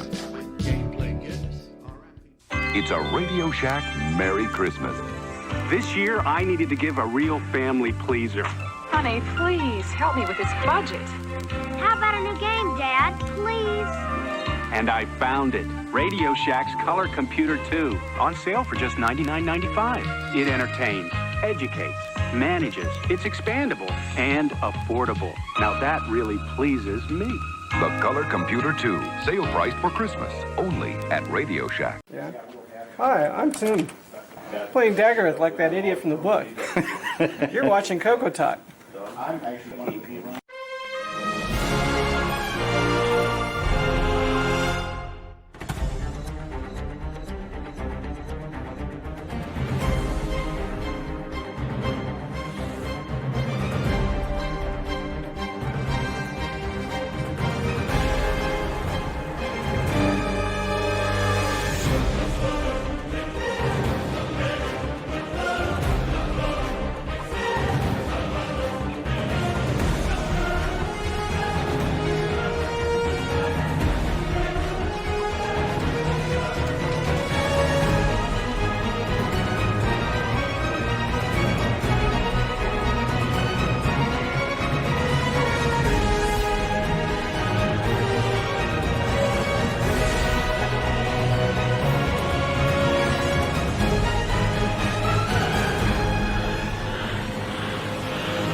From Radio Shack, the TRS-80 Model 3.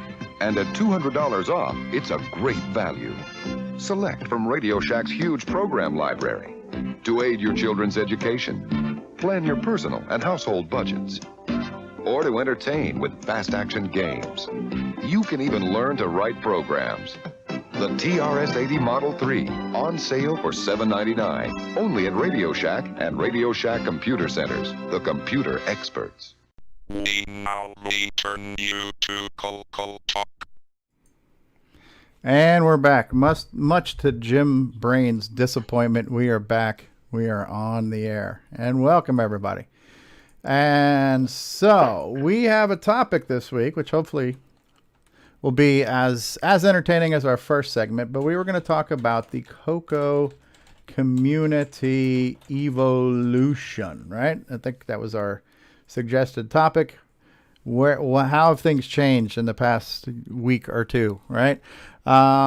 We will get to project updates and acquisitions as well. We kind of we're playing with the format. We ask and we listen and we ask people for suggestions on the show.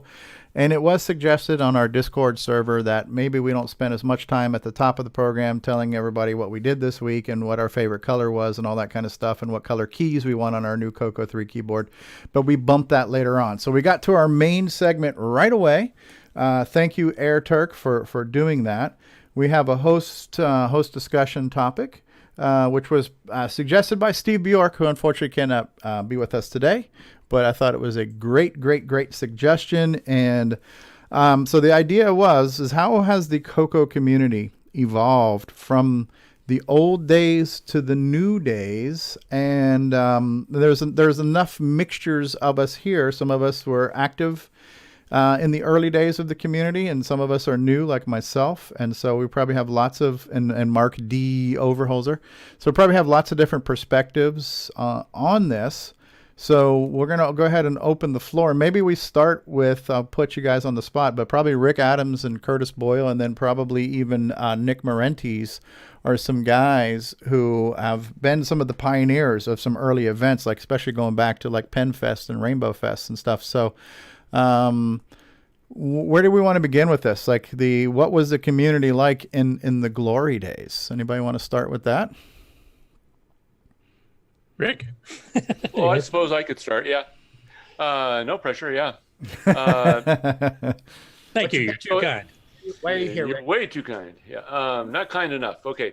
In the early days, there wasn't much to speak of. You might know a Radio Shack manager that would know of a local users group. Among my circle of friends, it was a little different. In that we had like about 5 people at work that got color computers, and I was looking for I was actually looking to get an Atari ST, and my friend Dale Lear at work talked me into getting a color computer. So we got about 5 people that got color computers, and so we were our instant own users group, and Dale was a real go-getter, and so we looked at we had the Falsoft magazine and Rainbow, and so we all had subscriptions to that. So we had our own user group. There were local user groups that we would go to from time to time, which mostly tended to be hotbeds of pirating games. And, Hey, it's 30 years on. Yeah. Yeah. You'll never find a more wretched hive of scum and villainy.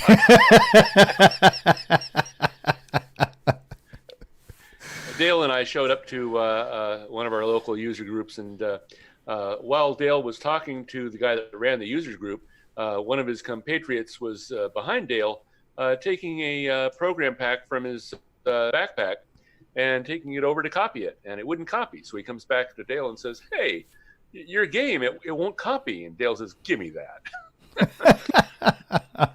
Your game won't copy. Yeah, how dare you? Really.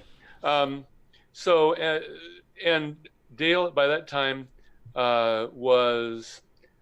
he had sent on a double back to Tandy, and he was in touch with Marty Goodman, Marty Goodman lived in the South Bay area, which was a little, bit south of us. So he had Marty on the phone all the time, and he would, hey, you want to talk to Marty Goodman? I'm like, Marty Goodman, he writes for Rainbow Magazine. I can't talk to him. I'm a nobody, Oh, go ahead, give it a try. What could it hurt? So, hi, Marty. What's up? So there was that, and then there was the Delphi days. So Delphi started. I guess the CoCoSig on Delphi started. Looks like it started August of '85, and so I looked at they had a double-page ad on Rainbow Magazine of get on Delphi, it'll be wonderful, it'll be awesome, and this was all new, all this online stuff to us. So I stared at that double-page ad for getting on Delphi for about a year, and then finally got on Delphi, and so there was that going on. Lots of discussion of, I got on there and they said, oh, well, he wrote Temple of Rum, so maybe we want to get a hold of this guy. So they made me, part of the staff of, Delphi, CoCoSig. So I was like the database manager. I don't even remember quitting that, but I did. So, and then they closed that down. Looks like it was April of 2001. Wow, from 85 to 2001, we're talking about 15 years? I think it's maybe 16. 16, yeah. So was Delphi a paid service like CompuServe? Yes. Sure was, Okay. yeah. Along with It was a Genie, bit CompuServe, and a few others, yeah. Yeah, oh yeah. CompuServe was too rich for my blood, so I actually was on. It says my internet connection is unstable. Am I doing okay? Your okay. audio's coming through. Your video's getting a bit jerky, but Okay. So yeah, I was on CompuServe a little bit, but the only reason I could afford Delphi was that, since I was on staff, they gave me a free account, but it still did cost me. So, and then I remember at the end, Dale and I decided, well, they've discontinued the color computer, and so we sort of got out of the scene. And then much later, I came back. So that's my story. all right. So and you mentioned yourself and Dale Lear very casually, but you guys developed some of the earliest commercial, kind of blockbuster games for the Coco back in the day, Right. which is very cool. So you've got a relationship with Tandy and software and all kinds of stuff. That's a perspective that I think most people don't have. So that's really interesting to see that take on it. Very cool stuff. Yeah. I had a club, a local computer club. That was my experience, growing up. We had the Radio Shack store, the people maybe you met there, and then we had the computer club. So you didn't feel completely isolated, but I don't think I had any clue on the bigger picture of what it was like to be at a Rainbow Fest or anything like that. That's right. Yeah. There was Rainbow Fest, and then there was like the BBSs. Yeah, and I missed the whole online train completely on the Coco. I don't know why, it just didn't really appeal to me. I wasn't that interested. I got more into BBSs on like the Tandy 1000 and stuff. Developers tend to interact with each other. Like I know you knew Dale. What other developers did you interact with? A little bit with Steve Bjork. Other developers, that is about it. Yeah, there's and there's Marty, and then I would interact with the Fallsoft people at the Rainbow and the Delphi booth at Rainbow Fest, and I think that's about it for developers. Yeah. Well, so I often wondered. Can you give us a kind of encapsulation? So now we're in the Facebook era. We got Facebook, we got Twitter, we've got a ton of online services that are just kind of our fabric. But in the Delphi time, not everybody was online. Number one. Number two, this was a electronic community that you were a member of. What was the chemistry like there compared to what it's like now? Like now in social media, you can get the gamut of how people treat each other with civility and lack of civility and all kinds of other things. What was the climate like in the Delphi days with these online personas and posting? Were there controversies? Were there wars? Would people tear apart a post and things like that? I missed that train. So, yeah, there were most of the time everybody was really, really civil with one another.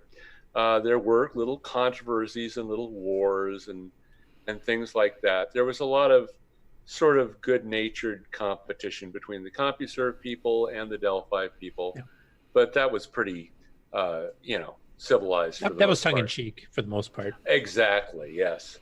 Kind of like college rivalries, like Florida State versus. There's a lot of common people on both groups too. Like in my case, I did CompuServe because up here in Canada we had an extra charge. Like you had the standard Delphi CompuServe charge, but then we had to do what was called data pack. Add an extra $9 an hour to whatever your existing fee was. So it was really expensive up here. And in my case, CompuServe actually ended up doing a direct line into the city where I'm in. So all of a sudden the price dropped in half, which is why I did CompuServe, not Delphi, because Delphi never did that. But yeah, there was a bit of a friendly rivalry, but a lot of the same faces were on both of them anyway. So it really wasn't too bad. And also I think one thing different compared to say with Facebook now is that moderators on both Delphi and CompuServe and even Genie and some of the other ones that also had Coco communities was a bit more strict. Like if you started going too far off the rails or started, personalizing attacks on people, they would just cut you off and shut you out. Okay. There was none of this letting it ride and, go on for weeks and months. Yeah. We would have controversies and sort of little battles and stuff, mostly revolving around one person or a number of people just not understanding each other online and not really understanding what the other person was getting at.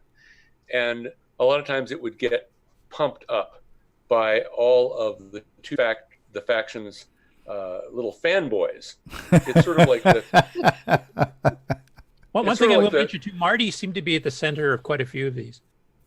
Marty was a really kind of a controversial poke it with a stick kind of a guy. Yeah. Yeah. He liked to poke the bear.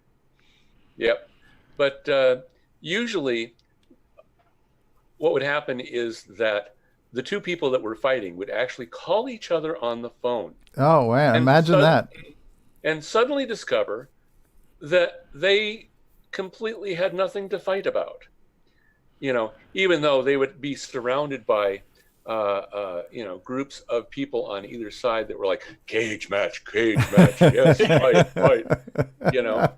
They would get on the phone, they would hash it out, and they would suddenly discover that there was nothing to fight about whatsoever, that one had completely misunderstood the other, and it would all be good. And this happened like 2 or 3 times. Mm-hmm. And I remember getting involved in some of these little tussles, and I wasn't always the most mature person back then. I'm not always the most mature person now, but I'm better. So that's all you can ask for. Yeah. And I'll be better still in the future. So always growing. Yeah. Yep. All we can do is hopefully continuously improve our code, right? So. Yeah. I wanted to get into a bit more of the earlier community too. I don't know if you guys had the same experience that have been around since like the Coco first came out. Like Rick mentioned though, I mean, like you'd go to Radio Shack and sometimes a manager would turn you on to a users group. In our case, I happened to randomly meet a couple other Coco users and we formed the users group between 3 of us. But there was also like in our high school, and this is one thing I really liked about ours. I don't know if others had the same experience, but they were realizing that computers were getting popular. They had a few pets and Cabal 2s and stuff. And but they know that a lot of the students were getting all kinds of different computers because there was Ataris and Sinclairs and all kinds of things. So they were buying subscriptions to some of the generic magazines in the school library, like Creative Computing and Byte. And they'd have an article or 2 on every computer basically as you went through. So that was one way where a lot of us were learning how to do things, was that there was these generic computer magazines that you get programs for all these different computers. Yep. Yep. So a lot of us did that. BBSing, I started in that, I think late 1982 is when I first started doing some BBSing stuff. And there wasn't any CoCo specific BBSs until the next year. At one point here in Saskatoon, and I mean, at the time we were a city of 150,000, I think we had 6 CoCo based BBSs. We had about 35 BBSs total, but the CoCo was actually one of the more popular ones. That's interesting. I already talked about, CompuServe. For me, CompuServe at the beginning, I think was pretty, like Dave Phillipson, author of Supercom here, mentioned that he thought Delphi was better for technical. I think later on that was definitely true. I think because it was cheaper for Delphi users, especially in the States, that they would go, and a lot of them started congregating more in Delphi, so your quality of the people followed it. I think in the early 80s, though, I think, and even the first year or two, the Delphi had a CoCo Sega. Definitely CompuServe was the place to be. And Genie had its own too. The other one I wanted to mention, at the very beginning, before Rainbow, before Color Computer News and all these color computer specific magazines come out, there were a couple besides Byte and Creative Computing, but there was also like the World of 6-8 Microjournals, which actually covered the 6-800 and up and had been around for a couple years before the CoCo came out. But they actually had a CoCo section like right within the first couple months. In fact, they're the first ones that explain how to copy ROM cartridges, going back to the story about poor Dale and his cartridge. The other thing I want to mention too, and I don't know how many of you were involved with this, but in the BBS scene, there was also FidoNet, which is a big, kind of almost like an internet, but based on microcomputers, all interconnected. And every night at 2 a.m, they'd call each other and dump messages for all the various forums back and forth. There was a CoCo forum, an OS9 forum, and then for all kinds of computers and other topics and stuff. It's almost like a Usenet type thing, but totally based on micros. And we had a version of a BBS called Ribs by Ron Byler that actually ran on the CoCo that was FidoNet compatible, so we could take part in this whole thing. And that was a lot of communication there. And of course, that was completely free because it was a local call to you.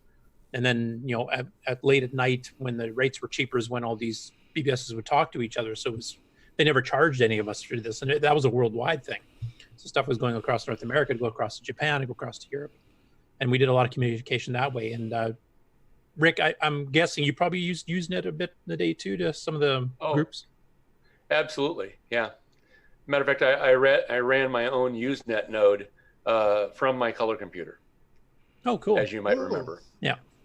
I kind of forgot about that till you mentioned, but yeah, now that you do. Yeah. But yeah, there's those are groups there for OS9 and CoCo and stuff too. Alt listserv, CoCo, and all kinds of stuff too. So that was another way a lot of us communicated back then too.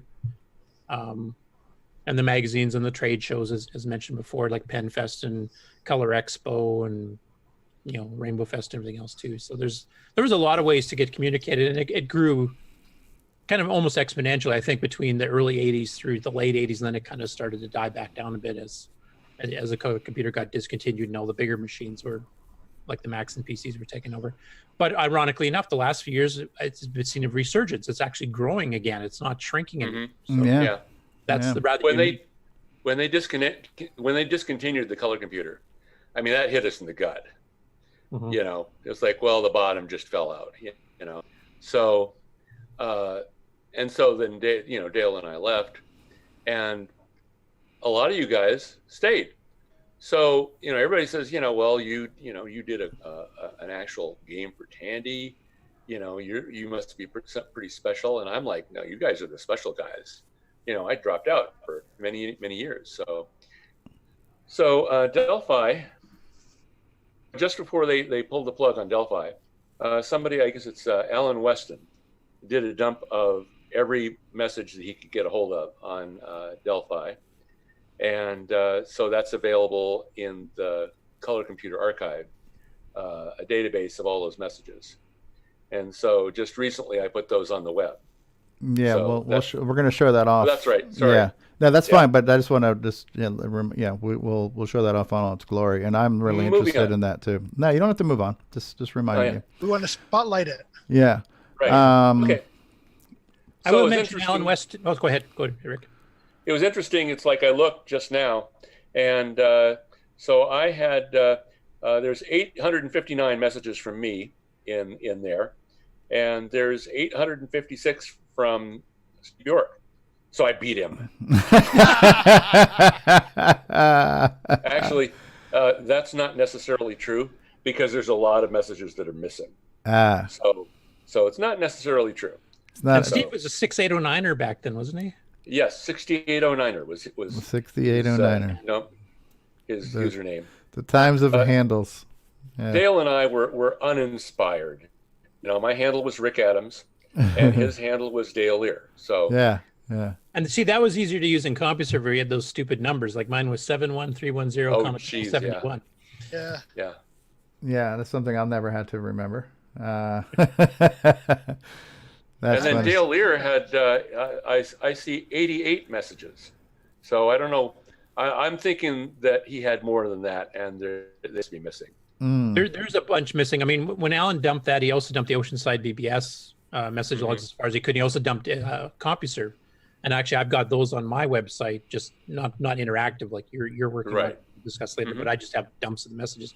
But I know there's a ton of stuff that I wrote even during that time frame that's not on there. So it's intermittent, I guess, as to how full the yeah. It's still nice to have, just like we were talking about earlier, preserving the CPUs.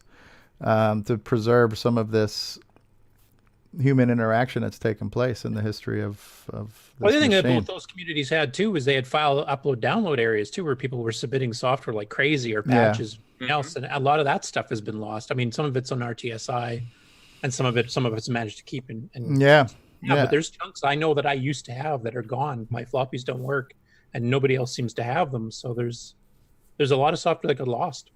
Yeah, yeah. I that's kind of, not to get off too far off topic, but the whole fact of uploading software to bulletin boards, that's how I was by chance able to come across my game Cosmic Aliens that I thought I'd lost forever. It made its way to the internets. So yeah, it's kind of cool that we can preserve stuff. Cool. So we've heard from Rick. Rick's had an interesting Glory Days stuff in the Coco community. And we heard from Curtis. And before we move on to some other people, so we look at the 80s and the 90s, right? And so I think with the relevant period of the Coco 3 probably faded towards the end of the 90s or early 2000s, maybe? When can we say that the Coco kind of went dark for a little bit? Would you say late 90s, early 2000s? Well, Delphi and CompuServe both shut down or amalgamated their Coco sections. Like there used to be a separate OS9 Coco and a separate Coco for the RSTAW stuff. And they kind of shrunk them together, and then, because the community was shrinking. The FidoNet system, I think that went on till probably the early 2000s, I think, where you could still get those, and then those kind of died down. I think even Usenet kind of went down in usage at that time. The Coco 3 get killed by Radio Shack, by Tandy. Yeah. Yeah, but I mean, if we had to pick an arbitrary year where we could say the Coco kind of went offline, the Coco or the Coco community or anything else, was there a particular year where we could say where things got really, really quiet and maybe were almost non-existent? Say the early 2000s. Early 2000s. When Rainbow went under, and Rainbow lasted to 93 or something, I think. Mm-hmm. Then Frank Swagger came out with the World 6-8 Micros, and he kept that going for multiple years, and he had several hundred subscribers, and it became a kind of a replacement magazine, homemade, and it had a lot of really good stuff, and a lot of us subscribed to it. There was actually a few of these other magazines that went through, and that kind of kept the community going. But after a while, even that died down. So once those started to die off, the homemade magazines, I think that's when it really started to go. Yeah, it's actually amazing the Coco lasted as long as it did. It came out in 1980. The Coco 3 was released around 86, and then it was retired around maybe 91. 91, 92. Something like that. So you're talking about 10 or 11 years when it was still a mainstream commercial product. That's a significant period of time just in itself right there. So we had 10 years of officially Tandy-fueled time. And then probably another 10 years of momentum that was just carried on by everybody until maybe it started to idle a little bit. But now we're talking about 20 years, so we're getting into the early 2000s. That's pretty impressive, right? How many of you went to some of the big events like a Rainbow Fest or a Pen Fest or some of these big heyday moments that a lot of us probably never got a chance to see? I did. I first started going to Rainbow Fest in 1986. Which I think was one of the largest ones too, if I remember correctly. And then Coco Fest, I went to Pen Fest 2000. That's the one that Nick actually came in flew to North America, and then we paid to ship him back. Worth every penny, right? So. What were some of the numbers? I heard it was like in the thousands, like it definitely was. 1,500, 2,000, 3,000 people. Show. Yeah. Rainbow Fest in its heyday, I mean, the official numbers from Rainbow were around 12 to 15,000 at the biggest ones. But Steve has mentioned that was based on counting the 3 days together if it was the same people. It wasn't all the same people, so I'd say it's probably at least 6,000 to 7,000. Wow. It was full. It was in a much larger hotel than you're used to. That's insane. It's hard to imagine. Other than I mean, even now, like maybe a Comic-Con, you get something big like that. But yeah, I don't know if the best vintage computing festival. Well, what did they say? You guys were at VCF West. What did they have, like 1,200 people for that weekend? VCF West seemed to be pretty big this year. That's actually a respectable number, right? The guys who were there a couple weeks ago. Because I think there's definitely a resurgence where it's gaining momentum again. Who else on the panel has got some Glory Day memories? And then I kind of want to start to contrast some of that. Some of where we were we're at peak velocity. We started to idle. We were flatline for a little while, and then we'll talk about what's been happening since we've been coming back. Nick Marentes, how was your PenFest memories and experiences? Actually, what I might do is I might start by saying about how I left the Coco scene back in 92, 93. That was when Tandy discontinued the Coco. And I was, disappointed, and I thought, well, that's the end of the Coco, time to move on. So I packed up the Coco, put it aside, and figured that was the end of the show. But around 1998, I think it was, I decided with the internet now, looking on the internet, I noticed there was a fair bit of Coco activity coming up. And the thing that got me interested the most was when I saw John Kowalski's demos and some of the things he had created, which got me interested. I thought, well, this looks really good. This is very Amiga-like, some of the demos he'd done, and that got me interested because I wasn't an Amiga person as well. And that got me interested, and I set up the Coco 3 again, and I started writing another game, and I released Pac-Man in late 98, I think it was, which also led for me to go to PenFest 99. And from all your Pac-Man money? No, that was that was before that. Yeah. But because of my Pac-Man itself, I was invited to come again in 2000, and this time I was a co-organizer of the of PenFest 2000. So things started to really boom. I could see the Coco community was on the way up, and PenFest 2000 was pretty interesting. I always wanted to go to a Coco Fest, reading about them all in the 80s, all the big ones, the Rainbow Fests and all that, all the famous personalities, I'd like to see Steve Bjork, for example, the guru of Coco gaming or whatever, and I never saw that, but I had the chance in 1999 and then again in 2000 to be part of the fest, and PenFest 2000 was my glory day. Right, and that was celebrating the 20th anniversary of the Coco at that point. Yeah, it was 20 years ago. Yeah, 20. Yeah, can you imagine? It's hard to imagine. 20 years ago was the 20th. Yeah. That's right. So what were the numbers? What do you guys think the turnout was for that? I seem to recall it was, and I do have the numbers because I was the co-organizer. I think we got about 120 individuals. Okay. That's counting them once. Okay. So in total, over the two and a half day period, yeah. Yeah. So it was pretty big because the Coco Fests around that time were starting to wane, like Curtis said. Things were starting to bottom out. So with PenFest 2000, I wanted to try and see if I can rebuild it a bit, and we did. it actually came, the numbers improved. We had a pretty good show, and that kick-started a bit. Then I'm not sure what happened afterwards. I think it got quieter there, but then the whole retro community started to grow to the point where we're now seeing a big revival in the Coco, in anything, Commodores and whatever. So it's a good time to play with the Coco. Absolutely. Now. Yeah. I want to add one thing on the 90s too. Like after Tandy discontinued the Coco and things had started to die down, we did get a brief resurgence 93, 94. And then through the late 90s, which included the Pen Fests, I think that was kind of the tail end of it, because that was when the 609 was discovered. And all of a sudden, here we have an accelerator now, basically. I mean, unfortunately, that seemed to be concentrated on the OS9 side of things only at that time. There was multiple products using it, but it actually did create a resurgence. You started Nitrous 9 around 92, wasn't it?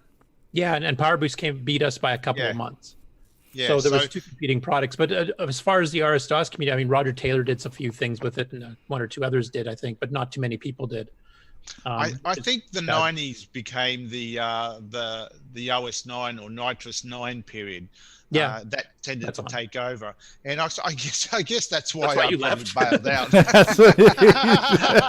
This is too smart for me. I'm leaving. Well, for me personally, it didn't excite me, so I thought, well, this is dying, so I left. But when I looked back at it in 98, and I saw what Sockmaster was doing with the graphics and not OS9, I guess. I got excited again. I thought, well, this is good stuff. So that's what got me back. If it wasn't for Sockmaster's work, I wouldn't have come back probably. Wow. So we have Sockmaster to thank and or scorn, depending on how you look at it, right? So yeah. I mean, I was always into graphics, into games. So I mean, that was what interested me. If I was an OS9, I would have been the other way around. But I was into graphics, I was into sound, I was into that sort of thing, and that to me seemed like it was dying. So that's why I lost interest. But yeah, it's all coming back. So when did Coco Fest start? That was around 91, 92, right after the last Rainbow Fest, right? So was that around 92 would have been the first Coco Fest. 92. So when Coco Fest, the Coco Fest was like the annual pilgrimage for Coco lovers.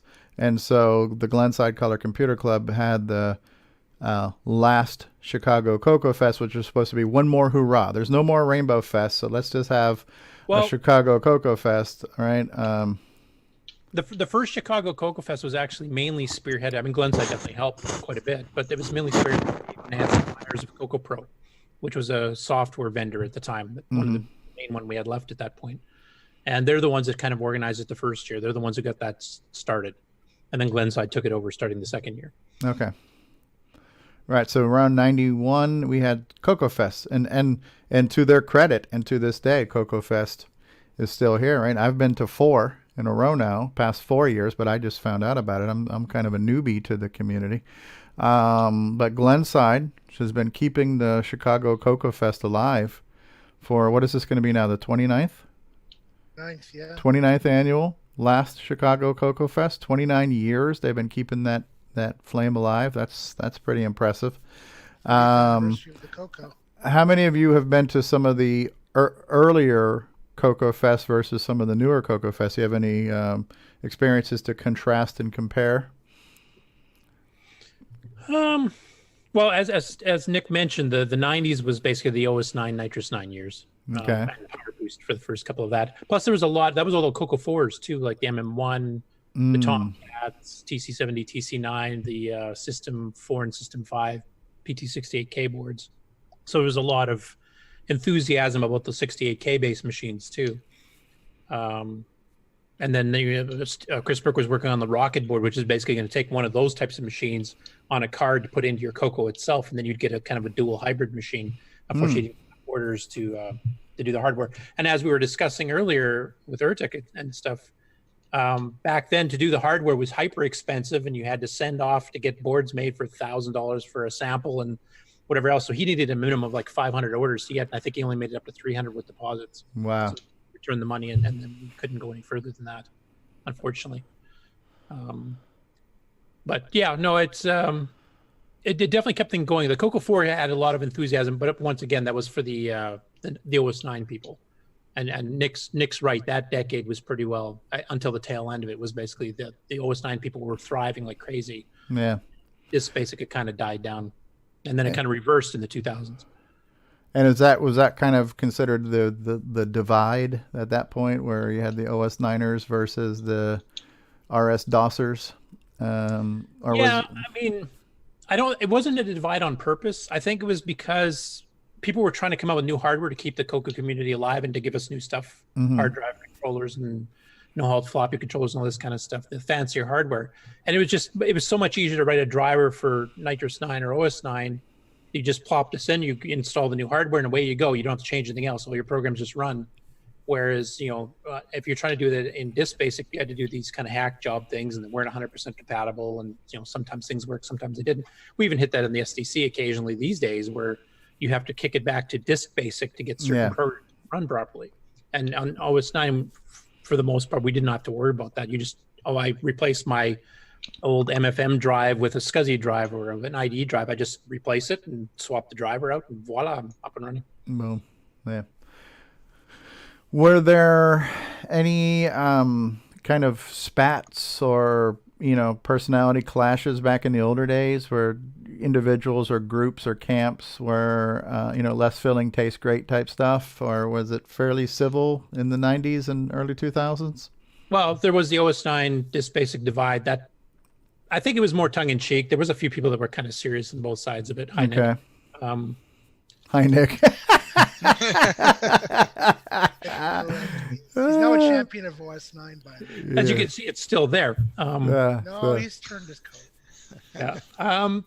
No, the only real controversies I remember was not based on platforms or even personalities per se. There were some bad business deals that went down that caused a bit of friction. There was people that took money for orders that had ordered a bunch of chips and stuff for upgrades or cards, and all of a sudden they disappeared. Okay. And that caused some bad blood with some of the community. So what since you've been to more than one Coco Fest, what was your most densely populated and sparsest Coco Fest you were at, Curtis?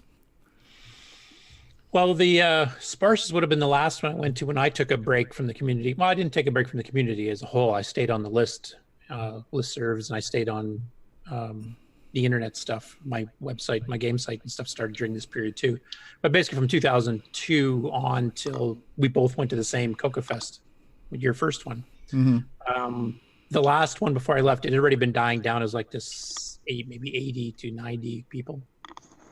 So it was just the diehards. The very first few, there was hundreds of people at some of the ones in the early 90s. But nothing like Rainbow Fest. Rainbow Fest itself had shrunk quite a bit by the end too. But 86, 87, 88, like right after the Coco 3 came out or just before, they were huge. Right. And it's still getting 80 people together that's not a shameful number by any means. But luckily it has grown. The PenFest 2000 was a 20th anniversary celebration, and 120 people is not bad. But you would have hoped maybe you had more. But we're almost back up to that again now. Yeah. Now 20 years later, right? So it's taken that long, right? So. And I know, I don't know if anybody in the panel here, but I remember talking to some of the people that had went to the shows between 2002, my last one in 2015. It had been down to 50 or 60 or something. I think it's wow. It was down pretty low. But here's the thing though, the fact that it's lasted 29 years, even if there were 5 or 6 people, if you can get 5 or 6 people once a year and keep that going for 29 years, that's huge, right? So we really got to give Glenside a lot of credit for really, it's just been this thread that's been here forever. That's been part of the fabric of this, right? And they've been, it's really impressive when you think about it. They still have their Coco picnics too. Yeah. So that's really cool. Yeah. Yeah, I mean, my experience with what we now consider to be the community only goes back 4 or 5 years, and so I've got some newer experiences, but I have kind of assembled my own picture of kind of what I think how things were, not way back when, but maybe 5 years before till now, So I kind of have this. I have my own kind of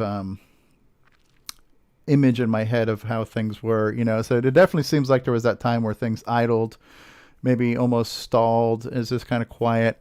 We can definitely say that probably 2015 was the big year for kind of the reignition of things, right? So around that time is when, as the Coco Crew podcast, they started the Google Plus group, the Facebook group. The mailing list never really went away, but it's kind of, I think it got a little bit with other forms of social media, got maybe more exposure put on it. So, I mean, my history goes back to around 2015, which now we're looking at going on, 5 years. And I have an idea of what things were like leading up to that. There were still some of the diehards that were around. I think some of the stuff that a lot of the projects that John Linville has been posting go back to 2010, because some of his projects with like the Coco video player and things like that. I think Farfall started around 2011. So I think it probably even started prior to that, but maybe that wasn't as visible. Maybe the light wasn't as bright. The sphere of influence wasn't quite as big, but I think it definitely has been growing momentum now. We're probably looking at 10 years of a slow build, and now it's kind of almost snowballed to the part where it's like exponential growth, it feels like. It feels like in the past 5 years, the size of the Facebook has grown, the size of the kind of the awareness and projects, hardware and software projects. It seems like every year we got more and more things to be excited about, especially these past 5 years. But I think where we are now has probably been about a 10-year path, right? That's about as far back as I can look and think I have an idea of, but you guys would have more perspective on that. Yeah, I think you nailed it on the head as to why it's been expanding. One, there's expanding on social media with Facebook and stuff that people can get onto much easier than trying to figure out an IRC channel or something, or getting on the listserv. Mm-hmm.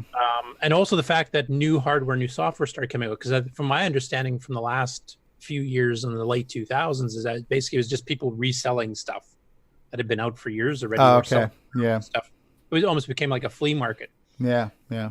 There was nothing, innovative or new coming on. And then some new hardware, new software, podcasts, et cetera, started coming online, and that's kind of picked up people on YouTube, So I mean, that's kind of what got me exposed or discovered too, was just putting stuff on YouTube, just as a new platform that probably had not been really deeply utilized. I think even some of the bigger retro, more well-known retro people on YouTube, they maybe don't go back much further than 2010 either, right?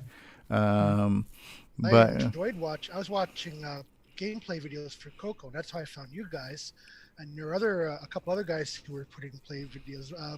Person named Martin Lee or Marlon.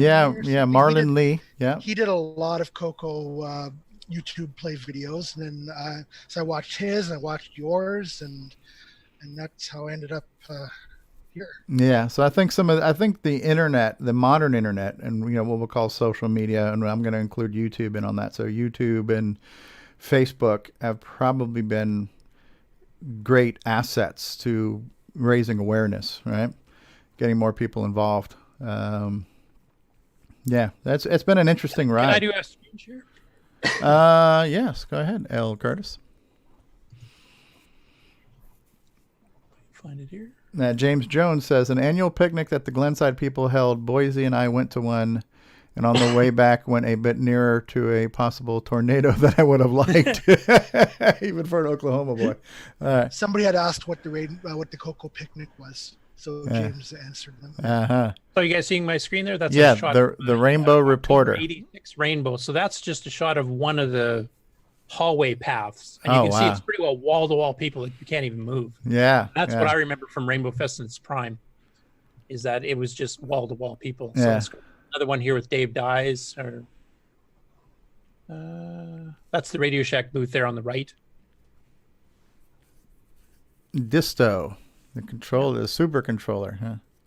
Free pictures for Coco Max too. Yeah. It's a pretty good here's another shot publication. of just one of the halls, one of the aisles, and there was multiple aisles going in both directions. Atomic Software brings on the games, huh? Look at that, huh? There's Dave J&M. Dyes in the front right there. That's the guy who wrote up most of the DICOM stuff. Huh. We got to be pretty good friends with him, me and Bill. But you can see, I mean, it's just like your walking area was crowded. And this is while there's like 8 seminars going on at the same time that other people are attending. Yeah. So, That's I mean, insane. it's a world above what we're getting now. But, I mean, we're heading the right direction. Yeah. Yeah. Yeah, I think something like VCF Midwest is probably one of the bigger shows. Like they've had to upgrade their venue at this point, right? So VCF East looked pretty good this year. I think if there's any takeaway or any free advice I could give is if anybody who's been on the fence about wanting to go to one of these things, or if you're not sure or you're not completely sold, you just do it. Just get it done. I mean, there's nothing like it. It really, it's just like a whole nother level. If anything else, one of the benefits we have now with technology is we're definitely closer together. Like, look at what we have now. Look at what we're doing right now with Zoom, right? We've got 12 of us right now. We're all live and interactive. It's almost like we're together. We're not quite, but it's pretty close. So, I think I think technology is bringing us closer together. Our community is global. Right here on the panel, we've got Australia and Canada. We've got Denmark. We've got the UK. We've even got California there with AirTurk. So, we've got, so it's real. I think it's really cool how we have all this stuff right now.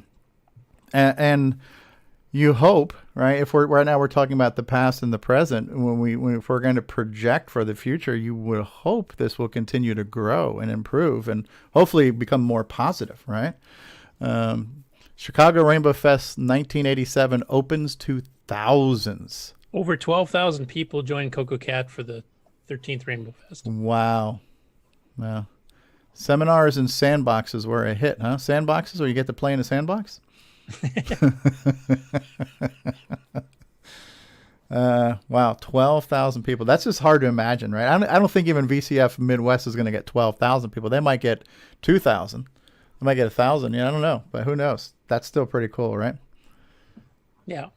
No, it was quite the show in its heyday. I mean, I've been to Comdex's. Obviously, it wasn't to that size, but it was DICOM big. Products. CoCoCat makes first appearance, huh? Yeah. CoCoCat is alive. OS9 Level 2 makes a splash. Wow. Oh, look at that. Color Max 3 debuts at Chicago show. And there's Eric Gavreluk and Greg Miller who wrote Color Max. Wow. Subscription software, T&D, huh? Computer Island. Wow. Yeah, it's educational software. That's just an ad. Tim Franklin just joined in. He says he's in one of these pictures here. So Tim Franklin's in Chicago. There's a little in joke. Can you spot the MS-DOS user in this Coco crowd? Where's it? What? Can you see? On the lower left there. The MS-DOS user. The MS-DOS user. Where's that? Oh, is it not showing up on the screen here? Your screen is slightly clipped. There we go. And Marty Goodman on the right, he was a keynote speaker. This is the 87 Chicago Coco Fest. Okay. What publication is this? This is Rainbow. Oh, this is from Rainbow. Okay. Bargains for everyone. HJL, Microcom, Disk Masters, Public Domain Software, Spectro Systems, Fraser Electronics. Wow. Yep. Sardis, David Weens, he's actually joined the Coco group on Facebook too. The guy that did some of the floppy controllers that are mentioned over there. There's Dale Puckett back in the day. Very cool. It was a great show. Yeah, it's great to see that we have some of the people from way back when have resurfaced and are kind of around and accessible. It's very cool, right, to have access to the things you never have imagined, right, back in the day. Like, the people you meet at Rainbow Fest and having these conversations with Rick Adams, having him tell us about the good old days with him and his buddy Dale Lear and all these things. You never would have imagined you would be able to hear those stories in person, So it's really cool. They the access we have now too, which is very cool. That you just wouldn't have, who'd have thunk it back then, you know. So yeah, I mean, obviously it seems like we've been on the rise for. It took the first 5 years was maybe a slow burn, but then these current 5 years that we've been on has really been an accelerated, very consistent. If you were to track that graph, it's going up, you know, with no signs attendance of is going up, new hardware, new software is going up. Yeah. Radio Shack's back. Radio Shack is back, right? It's because of this show, CoCoTALK. We inspired them to reopen. May not actually be true. More outlandish lies. I love it. Well, Jim Brain's a guy who's been around for a little while. What is your take on the past and the present of our community, and what do you think? Where do you think our future is going? Well, I'll tell you. I'll start out. Good story, but it has a good ending. So I just want to start that. Does that have anything to do with a big fish and a little fish? Big brain. So I picked up my color computer was purchased at the VCF Midwest show, I think it was either 2013 or 2014. And I got along with some other classic machines, and I didn't do a lot with it, but the next spring I knew that there was a spring show called CoCoFest that was in Chicago at the Lombard facility where they had VCF Midwest. And so I thought, well, I should go. And I think that might have been maybe it was 2015, may have been 2014. I don't know exactly. I have to look back on my receipts or whatnot. But I do remember the first time I showed up at the show, it was, I mean, great people, lots of Glenside folks and whatnot, but coming from the VCF Midwest show, which was kind of bursting at the seams down in that basement Lombard facility, I was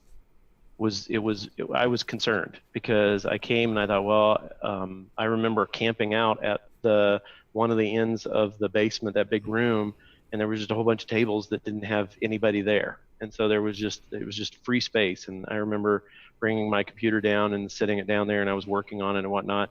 And there was the usual suspects that you would expect to be there, kind of the anchor stores, I guess, so to speak. But it was kind of probably half full or maybe a quarter full of exhibitors and vendors and whatnot. And I thought, wow, you know, because I'm used to some other platforms, and I'm thinking, man, is this kind of the end of the color computer kind of fan space or whatnot? Is this going to be the last time that they have the last CoCoFest or whatnot? And so I started getting online and whatnot, and I'm not trying to point out that, you know, I think I had anything to do with any kind of resurgence, but it does seem like about that time, I don't know if there was something that triggered that time frame or what, but it seemed like at the very beginning I got on, and there was, like Curtis says, there wasn't a lot of new hardware or whatnot. I think that Coco SDC was, Ed had just maybe brought out the first run of them or something. But then all of a sudden it just seemed like there was some, you know, every week there'd be a little bit more interest and a little bit more interest and a little bit more interest. And then the next time I came to CoCoFest that next year, it was pleasantly full. I would say that main area was pleasantly full. And then, of course, the next year I came back, and those kind of things spur you to come back, right? Like, ooh, hey, it's growing. I'll come back and see what happens next year. Mm-hmm. And you know, 2017 it came back, and it was there, and I think there was stuff on the outside or in the other room. And then 18, it was all packed in the main room, and there was a whole bunch of people set up in that side room. And then, of course, this last year, the same kind of thing is turned on. Everybody's kind of crammed in a little bit. And of course, now, you know, the CoCoFest is going to be moving to a new venue, which is even larger. Right. It's great to hear that. And so that's kind of the end of the story. I mean, as far as, you know, what I've seen kind of moving through, I was kind of concerned when I first showed up. I think it was 2015, because the people who were there were excited to be there, but there just wasn't a lot of people there. And as much as it's nice to have the opportunity to get together and think of this like a reunion type of thing. Mm-hmm.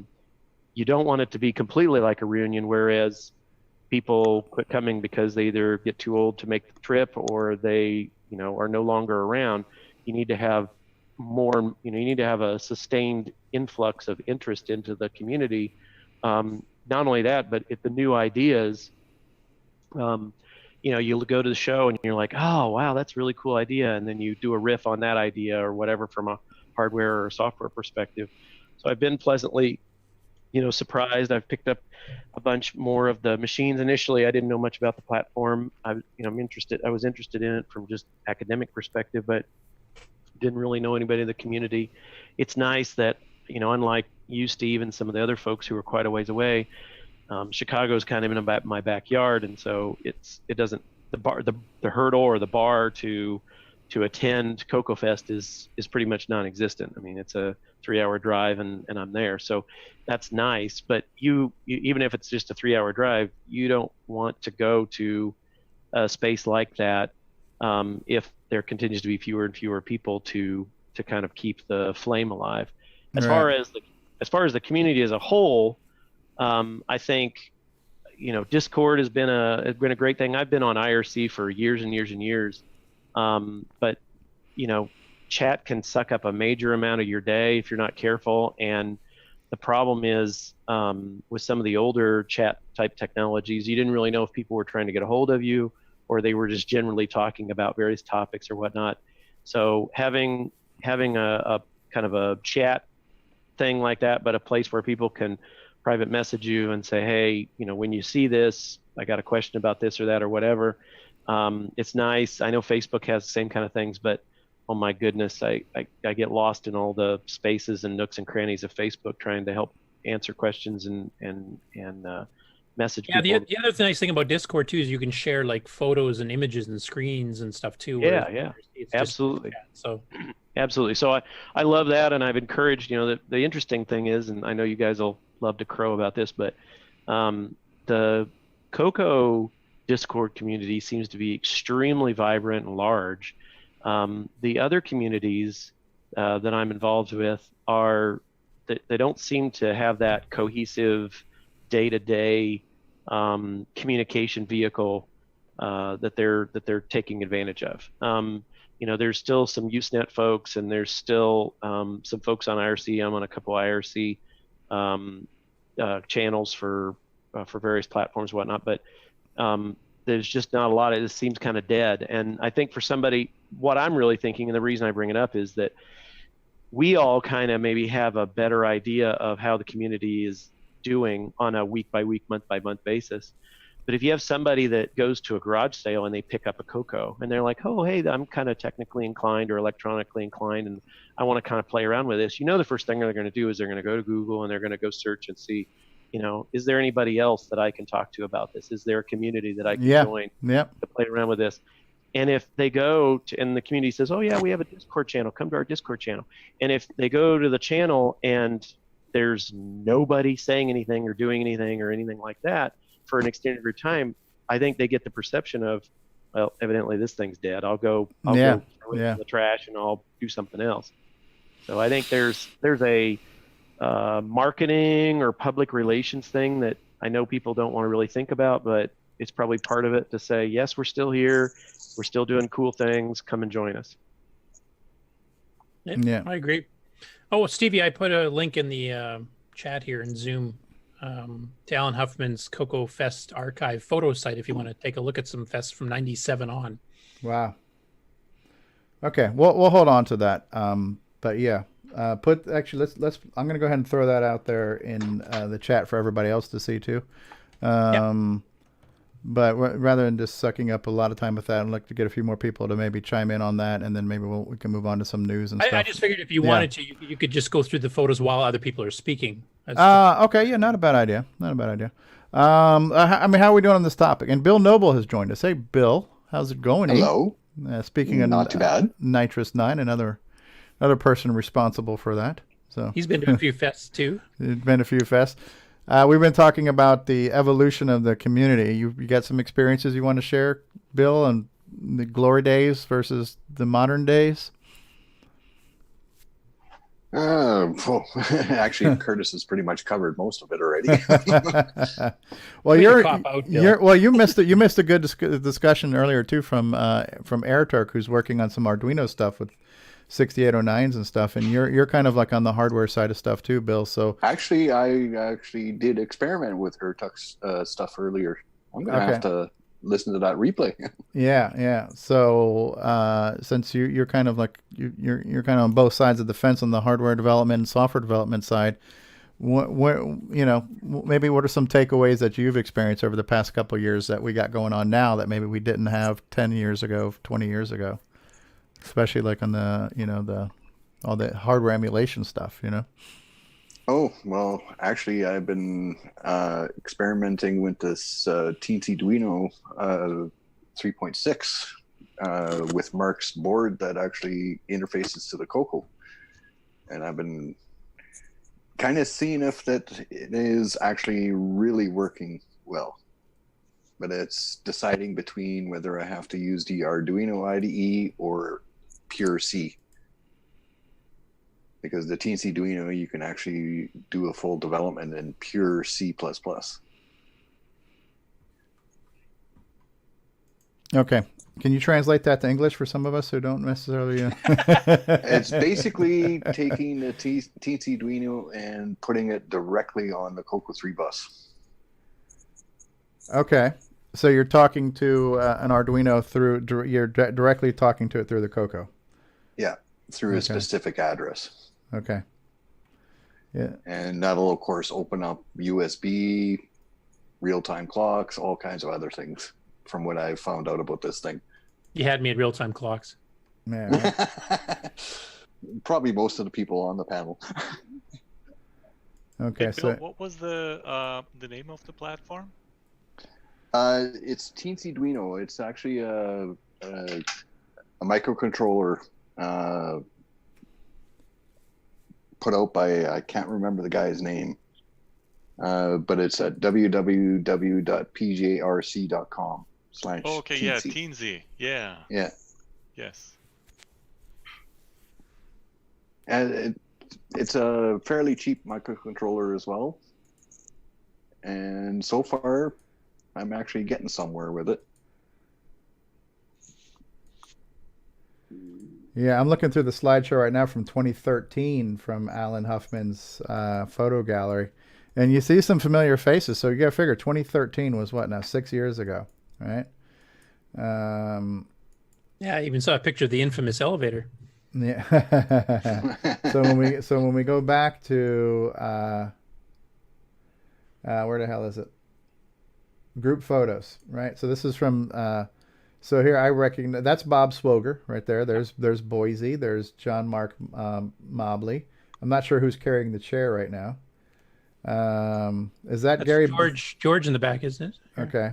Right there. So yeah, so you talk about your usual suspects from the Glenside crowd, right? So I think that's Mark Marlette right there from Cloud9. Yep. There's Chris Hawks, yep. Right? So some of the people you can kind of recognize. There's Chris Hawks and his wife. Yeah, there's William Astle. William Astle right there. So yeah, William. This is still at Heron Point, so we've been touching the Heron for quite some time right now, right? So there's John Strong doing the group photo. The surprise, right? So who do we see here? I mean, there's George. There's Mark Marlette in the background. Yep, kind of the pictures are kind of small, but yeah, there's Jim O'Keefe. There's is that Wally, front and center? Okay, there's Wally, George. Yeah, So I mean, you talk about some of your diehards who've been keeping the Glenside. That's a good group photo there. Wish you can get a little bit bigger, picking up on there. Yeah. So this is 2013. So this was even a little bit before. There's John and Neil in the background there. Yeah. So this is right before the time that Jim Brain was talking about. This one actually looks halfway decent turnout. So maybe a year or two later is when we want to start to die off a little bit. So this was 2013. Oh, I was going to mention the group photo they had out front. If you remember the group photo we took, the 2015 one, I think we were quite a bit larger by that time. Oh yeah. So this was the most one of the most recent ones, prior to obviously the ones that we've all been attending for the past few years. So yeah, that's it. This is a great archive from Alan Huffman. So we did put the link out there. So he's got the Atlanta Fest, Chicago from 1997, 1998. Yeah, so great little slices of history right there. Yeah, good stuff. Good. So. Anybody else want to chime in on the topic of the community, where it's been, where it's going, or have we beat this one to death?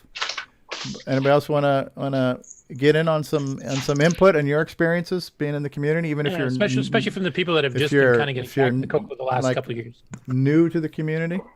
Yeah, Joe Burnett. Hey, kind of what I wanted to mention. Excuse me. I've been here months, just a matter of months, not years like some of the others. And how I happened upon the group, I'm members of some of the vintage computing groups on Facebook. And again, I think I mentioned before, I had more of an Apple II 6502 background, but I had a really good friend growing up who had a CoCo, and we spent a lot of time on that. And so I just happened across the TRS-80 Color Computer Facebook group, joined it, started reading. And, I think the thing I want to mention, as far as encouraging and letting everyone know, it is encouraging that there will be more people come along. I never owned one, but I was familiar with it and still interested in it, along with the vintage computing. But this community, even though it may be smaller, as you go out and you look at some of the Commodore groups, you look at the Apple II groups, seems like it's a lot larger, a lot more people. You tend to get lost in the conversations. And I don't even know if they do anything comparable to this. I've never even joined. But, since I started watching this group on the YouTube live stream, started making a few comments here and there.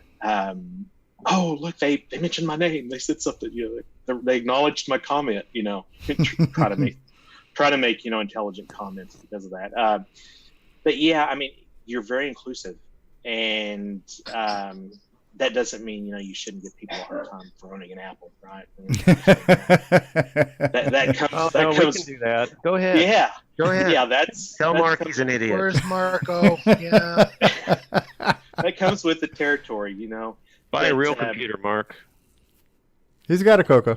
He's got a couple CoCos. So he's up there. I think the fact that you are a smaller community, and I guess more, almost like cozy, makes you the appeal is there. You feel more welcoming. I felt more welcome as an outsider. I was able to just really join in and hit the ground running.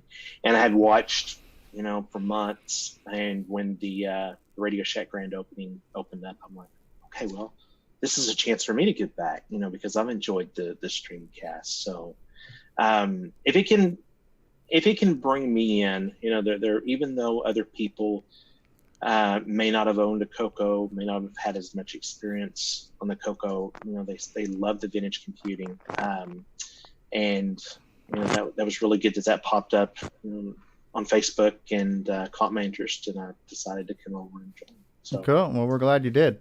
Yeah. And one thing, Joe, I think that you've kind of hit on, and I think Stevie's mentioned in the past before too, is that the CoCo community, we were always an underdog. We weren't the mainstream. And I think that made our community a bit more close-knit because we kind of had to defend ourselves as a whole, even back in the glory days, because we were getting outsold by Commodores and Apples and everything else too. And I think in the current situation in the retro computing community, that hasn't changed. We're still like the minority stakeholder in the retro community, but we tend to defend ourselves and defend each other, I think, more so than some of these much larger groups where it's a nostalgia that, you might have played games or something on it, but it didn't really have that as special of a meaning as it did for us. I think you guys both are mentioning, and obviously it's no secret that I enjoy Commodore machines as well. But after being on, watching CoCoTALK and being on Discord and doing these things, I thought, well, you know what, I Discord organically went into those, so I'll kind of retrofit and see what comparable things there are in the Commodore community. And I think we talked about this maybe at another show, but it doesn't seem like there's something like this that is dedicated to some of the other platforms. I mean, Steve does RetroTalk, and that's kind of a all-encompassing thing for retro-based machines. But what I found out there was a lot of people talking, especially in the Commodore platform, for instance, a lot of their newscasts or video segments or whatever are mainly like, hey, watch me play Montezuma's Revenge, or let's talk about the awesomeness that was the Donkey Kong version that ran on the Commodore 64. And I'm sure that's great. I'm sure there's a ton of people that are really excited about that. I'll be honest with you, I enjoyed my computer back in the day, not for games. I always was interested in hooking it up to stuff and learning how to write my own programs to help with making me lazy at math or whatever. And so I didn't play a ton of games. And so nowadays that's just not a big thing. And maybe that's where the focus is for a number of the other platforms, is just, hey, how many cool games can I play on the machine? And for those people who are more interested in the kind of the overall machine and all the stuff that it can do, there may not be anything comparable to these types of things in the other platforms. So I guess that's a benefit to being part of this community. Yeah, and I think we have a pretty good balance, because we do have the game playing people too. Like Stevie's one of them. I mean, that's the whole reason he got into it, and he's doing video game reviews of Coco stuff too. And that's I don't hold that against him too much. Well, I know the guy from the UK, plays games poorly as he advertises. And, Back in the day, I played a lot of games, but I also did a lot of basic programming and fiddled around with assembler and a couple other languages. I know one of the reasons I got back into it was the games, because I really did miss those. They were a big part of my how I spent my teen years. So like I said, I found Stevie and other people playing Coco games online, which got me back into it. And then I watched I took part of the YouTube stream. I made comments and stuff. And one day Stevie's like, "Oh, you should jump on Zoom."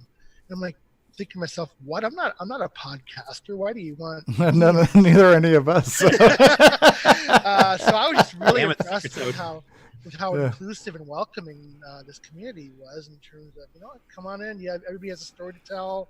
Oh yeah. We all have different perspectives. We all have different things to add, and it's you guys have become really good friends, and it really is a big part of my what I enjoy. So. Yeah. The diversity of the community, I think, is probably one of our biggest strong points, as well as the encompassing welcome to everybody, no matter what part of the Coco array of things you're into. I mean, we can go from having a game special like we did the Dino game last week, to having Urtuk on today to talk about a hardware project using the 6809. I mean, we can go all over the place. There's a ton of stuff that you can be interested in, and you'll find something you like within the next couple episodes, no matter what your niche is. Yeah, I'm surprised. Go ahead. Add a couple of things. Like, this is the first time I am involved in several different communities like this, but this is the first one that had a video, and I think that brings up a different aspect. Like, it's more personal. I get to see who's talking, and I hear stories and things like that. But on an email or even like chats, like, things happen so fast, or gets lost in all this like text stuff in here, and even though this is my first time I'm joining, like, I'm in the back of my mind, I will come back here again. Like, actually, if I was looking at installing on my phone, that even if I can't be sitting here, and I listen to it in the background, and don't miss this stuff. Yeah, that's great. You're definitely welcome. I agree with that. I do that a lot, because you're right. It does make it more personal. It feels like you've connected to somebody. It's like you get your weekly dose of, hey, there's a bunch of other people out that are like me, so I'm not that weird. Yeah. Well, in your case, I think it's more like, look at all these people I control. Yeah. Well, I know early on that the term Coco Fest Blues was mentioned a lot, and was kind of a thing because we weren't as connected. Even as the things started to snowball, we got to, the Coco Fest 2016 was probably one of the first, kind of Renaissance ones, where the Coco crew and Facebook and everybody got together and put a spotlight on the community. But then we started talking about right after that, well, now we have the Coco Fest Blues, right? Where, well, we got together. It was great. It was euphoric. all these endorphins going on, but now we're starting to crash, right? So now we're coming back down. Now we have to wait a whole nother year to see each other. And I think for even the first maybe 2 years of this 5-year resurgence, that was probably true. But I think now, like, again, because we're doing this on a week, this show was kind of a fluke. And it just, let's talk about Coco Fest. It's fun. We're excited. And it just managed to continue. And I think the reason why it has continued is for everything you guys are saying about the community. We're diverse. We're a cross section. We've got hardcore hardware people. We've got hardcore software people. We've got living legends. We've got people who've been there from day one. We got newbies. It's a melting pot. The community is, and the people who, the revolving door of this panel, are all kind of that cross section of who we are. And the fact that we're able to get together I feel, is making us feel more connected and more tangible as far as the whole community aspect of that. And I think that's been the success of while we're still here 123 episodes later, is because we got something to talk about. And we got a reason to get together. Even if we got nothing to talk about, we got a reason to get together. Like I echoed what Nick Marotta said. I mean, honestly, maybe it sounds sad, but this is kind of a highlight of my week to get together because, I got a whole week of adulting to do. I got all kinds of serious shit to deal with on a daily basis. It's nice for 2 to 3 hours to not have to worry about all of your other responsibilities in the world and just focus on something else. So, I mean, I look forward to it. I'm not as active as I'd like to be with projects and being on Discord and stuff. So once a week for 3 hours or so, I get my dose, So for me, I'm much of a fan. I'm sitting here as a fan, of the community and the Coco, just like everybody else is, Called finding your tribe. Yes, absolutely. It really is. Yeah. This or hang out at a bar. Yeah. Well, which is. This show is like a weekly computer club meeting, really, where we all get together and talk. It's interactive, just like the real thing. Yeah. As opposed to just reading web pages or listening to an audio blog where it's just a one-dimensional conversation. This is like the real thing. You say something, you reply. You can react straight away. If Curtis says something like OS 9 is great, well, I can get in there and say that. There is that two-way communication. Yeah, It feels like the real thing. But Nick, you control back and forth. It's not just one-sided. Yeah, that's right. Yeah. But Nick, aren't you the Emmy Award-winning creator of the trash can icon in Nitro S9? Hey. That's when it finally got good, I think, is his opinion. Yeah. I think what's that brought it up. Yeah. I think that is very profound because I do remember that was one of the things I really missed when, back in the 80s when we all had our various platforms and there was a monthly computer meeting. That was the highlight. I mean, most of us were probably teenagers or in middle school or whatnot. And that was like the highlight of the month, was going and being able to converse with other people. And after, and Curtis mentioned earlier in the other segment about, networks and FidoNet and whatnot, I did that as well. But just that voice and kind of face-to-face or virtual face-to-face interaction was lacking in that type of thing. And you just don't realize you miss it until you can find it again. And you're like, crap, I really enjoyed having that connection with people. And it's back again, and that really helps out my mental state. Yeah, and I would just say, I mean, there are a lot of perks and pluses to the live and interactive format, but there's also something good too about the pre-recorded podcast too, because you can listen to it.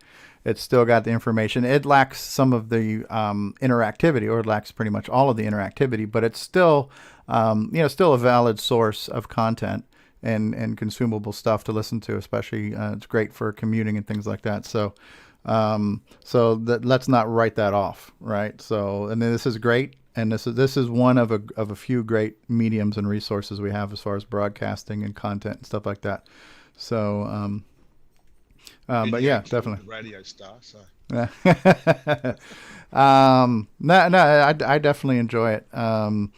So, I mean, I think I think one of the things you guys mentioned, you felt welcomed. I mean, I definitely felt welcome. Like when I was starting to do YouTube videos, I had a lot of people commenting on the YouTube videos, and that's kind of how I met Curtis and getting some information and being being pointed towards the resources like, at that time, the Google Plus page and things like that. And there's a few things, and I mean, we're already going on 3 hours, so I'm not sure how much more we want to beat this episode. I do want to get into the Delphi thing. Maybe we won't cover all the news, but some of the stuff we had in the news was we get people all the time that have just joined Facebook and have all these questions. How do I get a floppy drive? How can I do this? How can I do that?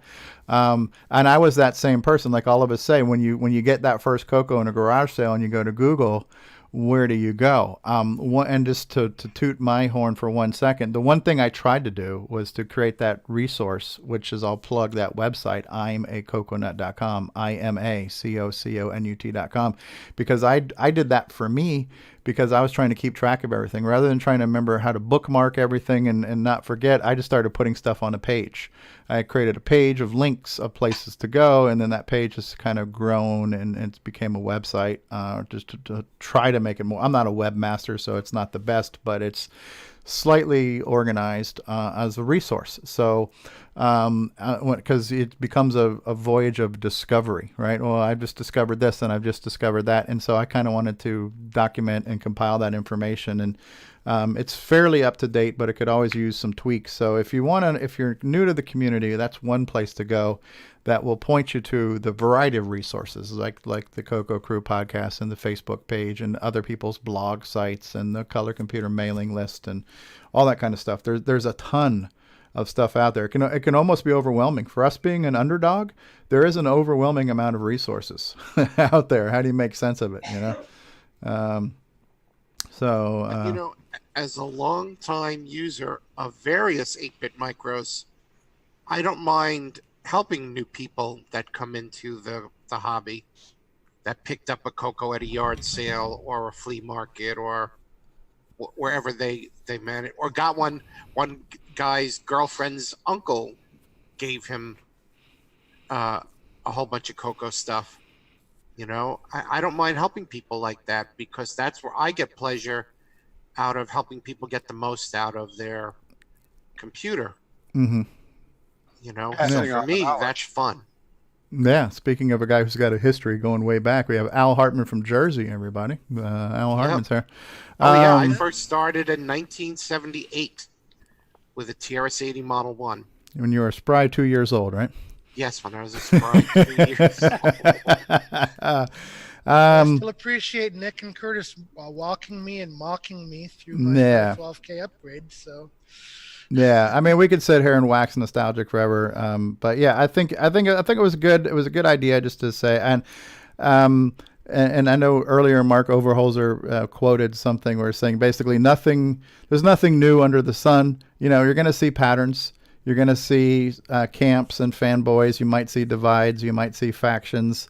These things will probably rise and fall and ebb and flow, but I think the common thread all along, especially when you look at a great resource like Glenside Color Computer Club, you've got this core group of people who are passionate about this computer and about this community and have just kept it alive and kept it going. So if I was to say, if you're looking for a role model for the color computer community, try to be like Glenside. It's a great group of people. Great group of people who have just kind of gotten together and kept this alive. And, they have the annual migration of Coco Fest. They've got the picnics. They've got a real club with real people that meet on a monthly basis that have been doing this for 29 years. That's amazing. All right. So they helped organize Rainbow Fest before that too, with Rainbow Magazine. So they've actually been doing it a lot longer than that. Yeah. So, if there's anything that you could say is encapsulating what a great spirit of the community should be, it's the Glenside Color Computer Club and Coco Fest, right? And it's the welcoming nature of the community. I'm part of various micro communities, and a lot of them, they tell new people they're RTFM. Read the fine manual, right? Mm-hmm. So, read the fine manual. Yeah. They don't help. They make fun of you if you don't know certain things. Yeah. I don't see anyone ever doing that in the Coco community. Well, a lot of people make fun of me for not getting past level 1. So that's different. Yeah, we do praise you on the rare occasion you do. So. All right. How about we're gonna stop singing Kumbaya now, and we're gonna move on. Are we ready to move on? Yes, I just recommend all new game manufacturers start at level 2. Do we have any predictions before we move on? Before we put this to bed, do we have predictions based on what we've seen in the past 5 years? There's been so many things that we not would have. I never would have expected this show to last this long. I never would have expected to see a brand new keyboard and the Mega Mini MPI and now Sound Wars. And, well, Nick and I were talking in the chat, Nick Marotta and I, and one prediction I'll make, and I've heard him say this kind of privately, is that Ed definitely plans to make a Coco 3 or Coco 3 Plus clone at some point. A Coco replacement. A Coco replacement, and that's going to revitalize the community because now you can literally buy a brand new Coco. There'll be new machines coming in that will have modern features that you can hook into modern monitors. They'll use SD cards. They'll have better sound. There'll be a machine that's attractive to new, younger users. Okay. But will still have the attraction to us old farts. Okay. Who want to use our old stuff and want to use OS 9 level 2 and Nitrous 9, and that's what's going to bring in new users. Nick and I were talking about the Commodore Mini and now the Maxi that's coming out in 9. It's starting to sound like feminine products there for not. Yeah, but basically a whole new Commodore 64 from the ground up coming out in December, and that brings in a lot of new Commodore people. And I think if eventually we get to a new Coco clone, that's going to revitalize the community, and we're going to see a lot more new people interested in the system. Right. And so let me ask you this real quick, and I don't want to drag this on too long, but you just touch on something. So a new Coco clone, we've already got 2 or 3 Coco clones right now between the FPGA, the Matchbox, and the Mister. So what do you think is going to make this one different and more attractive? Because it's more real hardware, real computer based versus a little magic box. Yeah, I think you'll need less. There's less of a barrier to. The Commodore 64 Mini has less of a barrier to entry than getting a Raspberry Pi and running a Commodore 64 emulator on it. You just turn it on. It's more hardware-ish. Well, yeah, you don't have to be a computer guru. I mean, I have not gotten into any of the FPGA type clones because it just takes so much knowledge to get them up and running. I mean, I read all the time of people, if you program the flash with this switch not set, it's not going to work. And my system booted yesterday, it's not booting today. I don't want that. I want something like my Coco 3 that turns on, it works, and I never have to really worry about it. You know? Okay. And so you think like a Coco 3.5, which has now got the Gimme X and more memory and all these things and the sound chip, all that stuff built in, and you just turn it on and we boot up and we now have this new modern Coco. I don't disagree that would be great for new fans and olds, but do you think that would take us to a whole nother level than where we are now, how we've had this kind of gradual but consistent growth? Do you think we would, if we were to graph this, we would spike at that point? People like Nick Marentis will write games for that new platform. I don't know about that guy. He's a little flaky. Well, he may not write an OS 9 game. And he talks funny. Yeah. Well, yes, he does talk funny. But he would love to have a sound chip. He would love to have a system with a sound chip. And the Gimme X is going to introduce new video modes that Nick would love to program to. And then you'll see other game developers jumping in. Well, like we just more capable machine. I don't know if we reported this last week, but the Coco VGA has sold 100 units. So there's a market now for the Coco VGA, right? Yeah, which has got an extra modes, right? 64 column modes, programmable character. I'm interested in the Coco VGA, but I'd actually have to commit to doing something. But I keep missing out on the TDP 100s, but I have an old TDP 100. Yeah. That's like this old house. I have to rebuild it from scratch. Yeah. And definitely one of the things I'm going to put into it is a Coco VGA. There we go. So predictions would be a brand new brand new Coco you can buy with new hardware, but it's got all the compatibility of the old and some forward facing stuff. That's a great prediction. I don't think that's far past the realm of achievability either. Just noting the track record of our hardware. All the parts are almost, once the Gimme X is done, all the parts are in place. Yeah. And then all that's left is to design a new logic board with all the other supporting components. Yeah, we're almost there. In a case. That's going to be kind of expensive to make a case, right? Unless there's one that already exists, right? So, as far as like 3D printing or injection molding, that could be a barrier. But it's I would love to see an existing case adapted, like a mini ATX or something. Or even like a laptop or something, you know. A lot of options there. Yeah. All right. We're going to put a fork in this topic, but we can continue this topic on Discord, in the Facebook group, all kinds of places. So we have these conversations all the time, which is great. Cool. We're going to get into some news in just a second here. So we're going to take another commercial break, and then we're going to get into some news, and then we'll get into some. And because the show's running long, I want to lead into the news with the Delphi project from Rick, because Rick is still here and he's been very gracious to stay awake this whole time for us. So we haven't put him to sleep. Stevie, I've actually got a hard out here in about 10-15 minutes. Okay. All right. So up till next week we can do that. Yeah. All right. So then we're gonna close on Delphi then, and we'll save the news for next week. And now another thing too, just a little behind the scenes stuff. We're trying to get a few more people set up to stream the show as a backup. So Mark Bosley has been pretty much the primary, but we got a few guys in the wings who are trying to get set up. So maybe tonight we'll do a test after dark stream to get a few other people set up to broadcast the show, and maybe we can do some more stuff then tonight. So we'll take a break. We'll come back. I definitely want to talk about the Delphi, because that kind of piggybacks on the Chet Simpson thing that we talked about last week in the news, and now we're seeing a front end to the back end. So speaking of new hardware, how about a little bit of a switcheroo, one of the leading new hardware products. We're going to run a switcheroo commercial, and then we'll be back.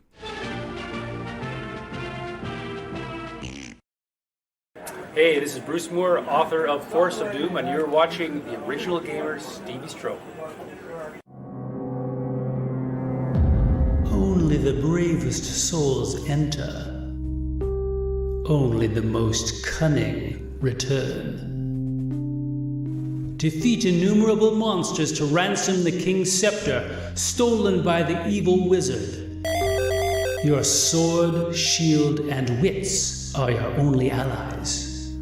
Pray you find a magical inn as your only respite in the forest of doom. For the tiny color computer 1, 2, and 3. November 2017. If you dare.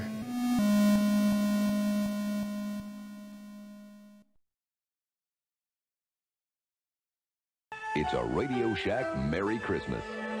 Oh, I remember that Christmas. Dad gave me my first shortwave radio from Radio Shack. What memories. This Christmas, we got our son's Color Computer 3 from Radio Shack. It hooks right up to our TV and was on sale for less than $130. The Color Computer 3 makes learning fun. Jimmy even lets me use it for word process when he isn't playing computer games. Lucky I still got my shortwave. Save $70 on the sale-priced Color Computer 3, only at Radio Shack. Hi, it's Ron Delvo, Timberman, and this is CoCoTALK.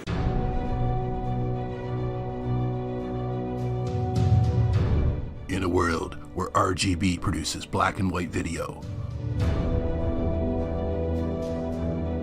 one cable can make a difference.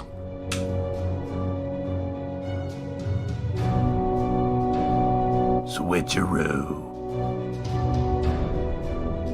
CoCo3ScartCable.com. Some people have big plans after school. You know what Elliot's going to do? Jeff, too. Elliot's at work on a book report using Scripsit on Radio Shack's Color Computer 3. It hooks up to his TV. And Jeff's at his Radio Shack Color Computer 3 playing the newest football game. But wait, what's Elliot doing playing new Super Pitfall? And Jeff's having a blast with a new math tutor. You never know what you might try with more than 100 programs for fun and learning. Radio Shack's Color Computer 3 comes with everything you see here. Other items each sold separately. Only at Radio Shack. We now meet turn you to CoCoTALK.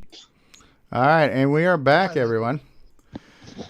So what we're going to do, because we are already now at 3 hours. 3 hours. Imagine that, right? We've been sitting here just singing Kumbaya for so long, saying how great life is in the Coco community. Now, everybody should join it. You should all be a coconut. I'm a coconut. He's a coconut. She's a coconut. We're a coconut. Wouldn't you like to be a coconut too? All right.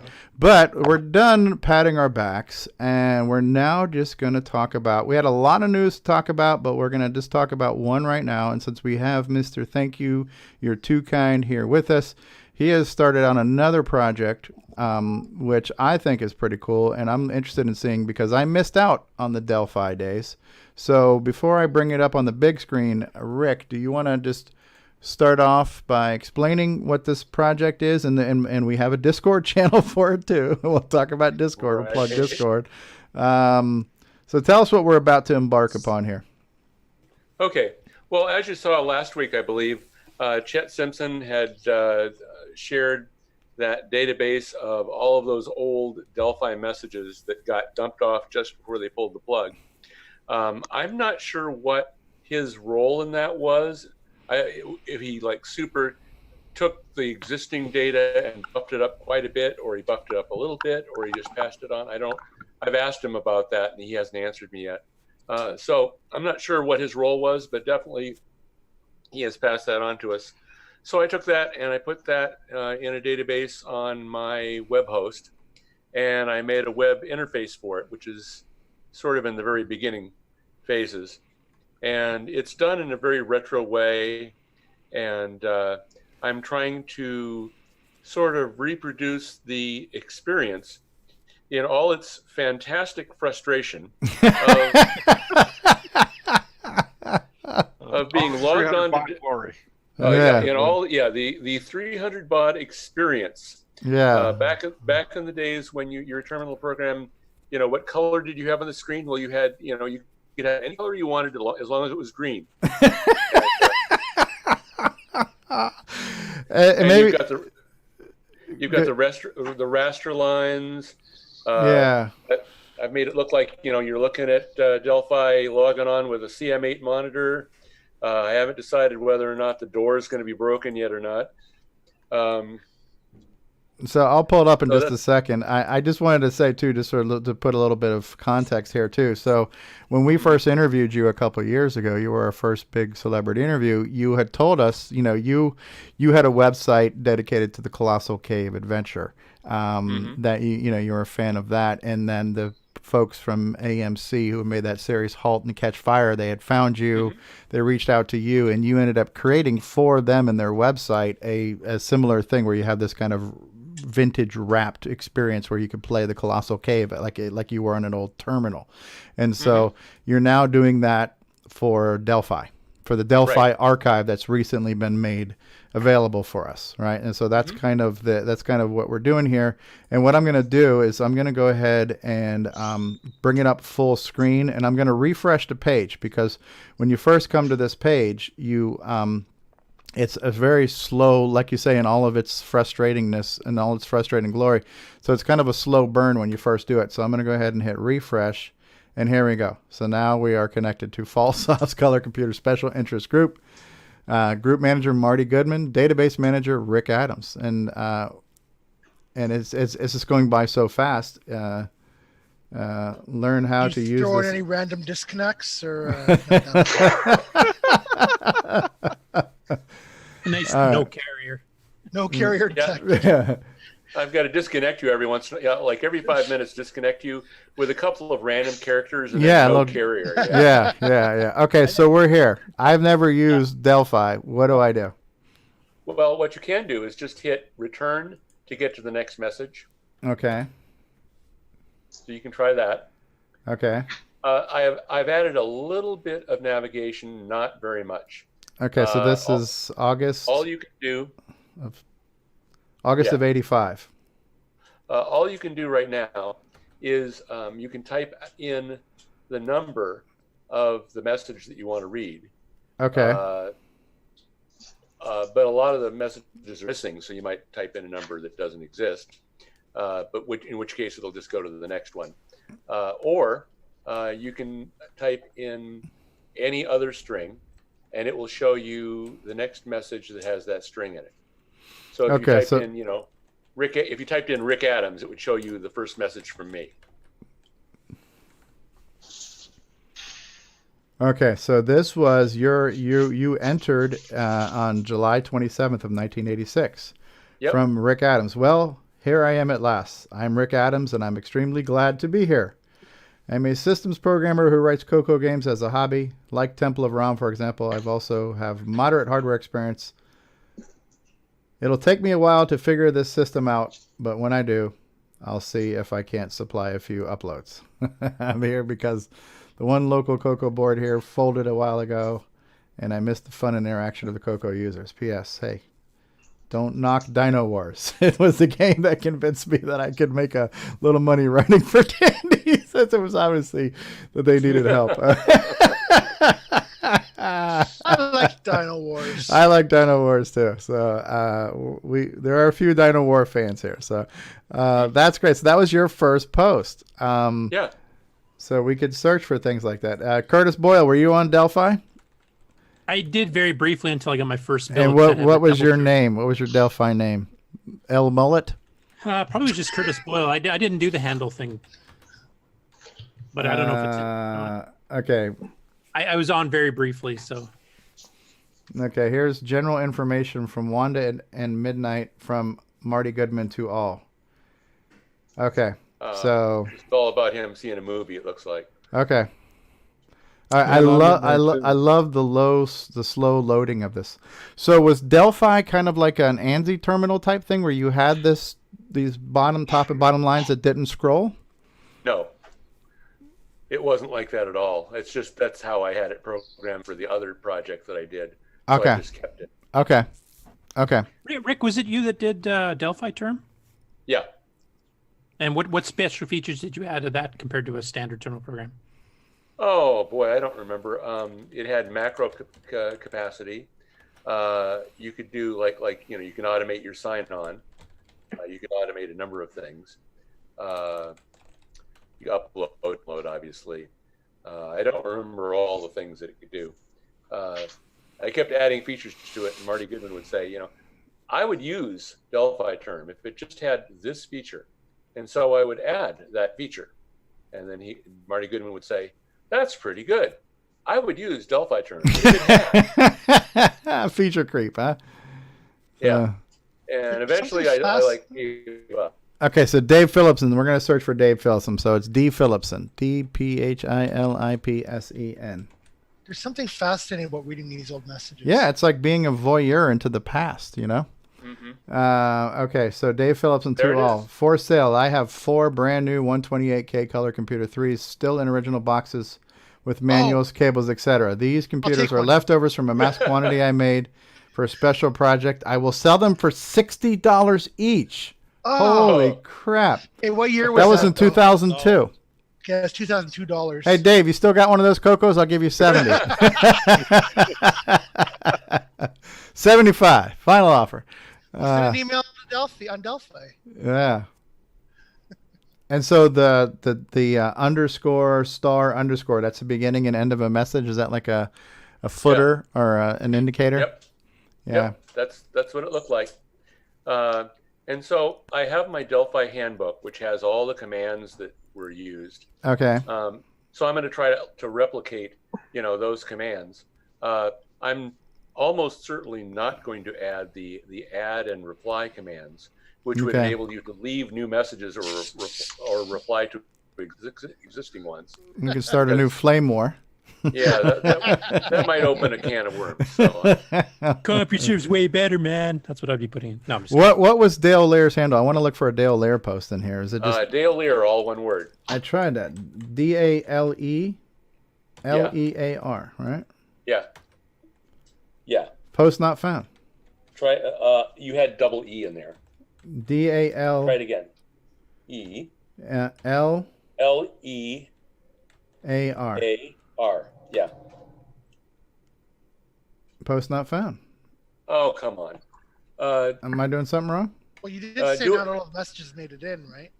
Well, there are some by him. So Okay. do a 1 to get to the beginning again.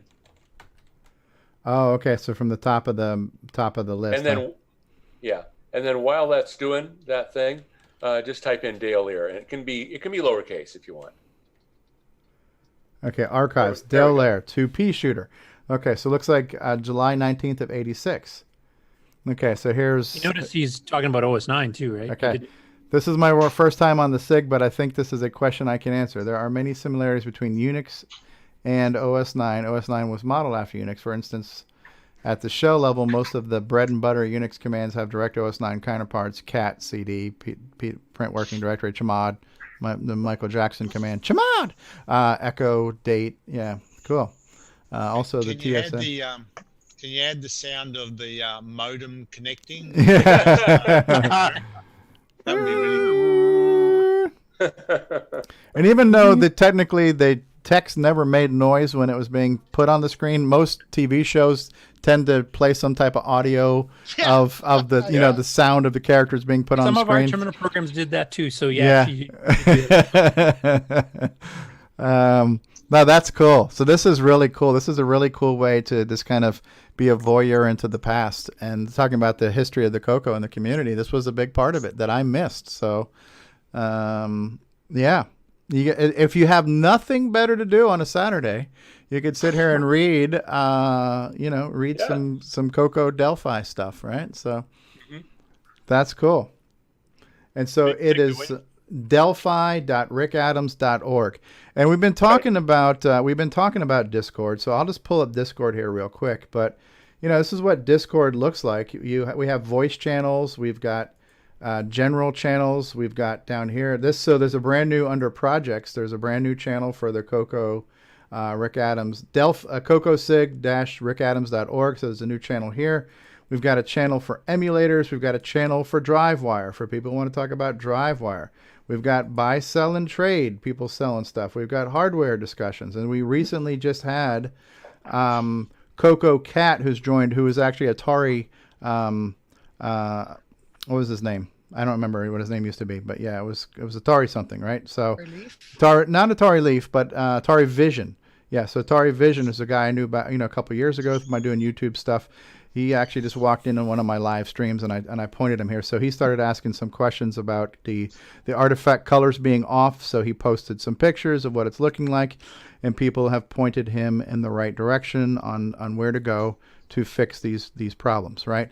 So Discord is a great place to come, where you have text channels, you got voice channels. There's it's kind of like an IRC thing, it's kind of like a Skype thing. It's a little bit of everything.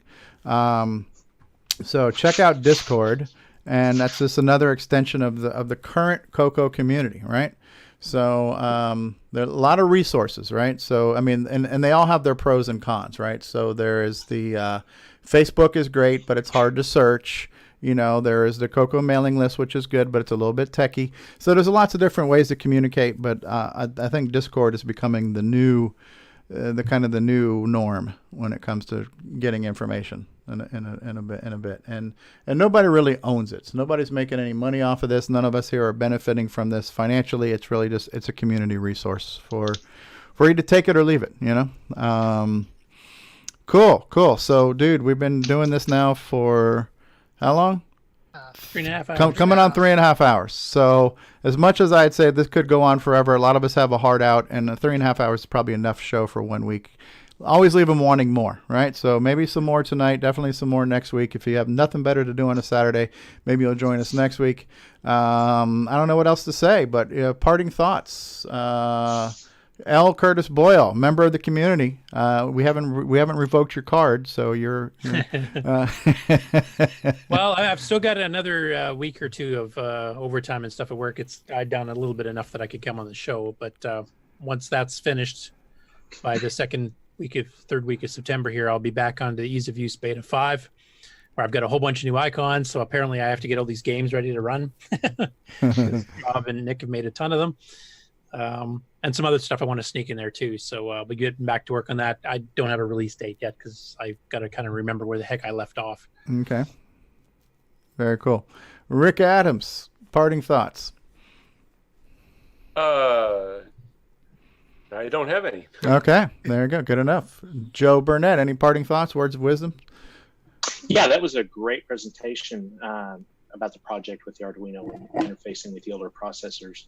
And I'm always trying to look for ways or projects to encourage the next generation to come in and enjoy the love of assembly language programming and things like that. So thanks for that.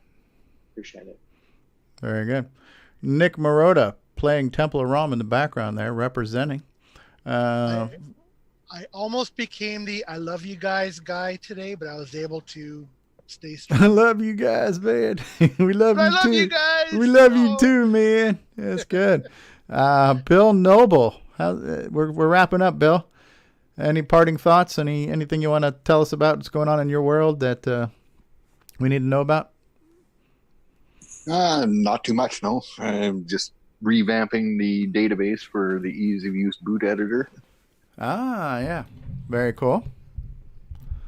Very, very cool. All right. Well, thanks for joining us towards the tail end of the show. Always a pleasure to have you here, Bill. Al Hardman from Jersey. Parting thoughts. Oh. All right. We'll take that as a no. All right. We can barely hear you there, Al. This is the best I got right now, because I put my headset away. My only parting thought is I hope everyone who's in the path of the hurricane is safe. Yep. Through the next few days without a problem. Yep. Yeah, definitely. Us on the East Coast, especially in the Southeast, we're got our fingers crossed right now.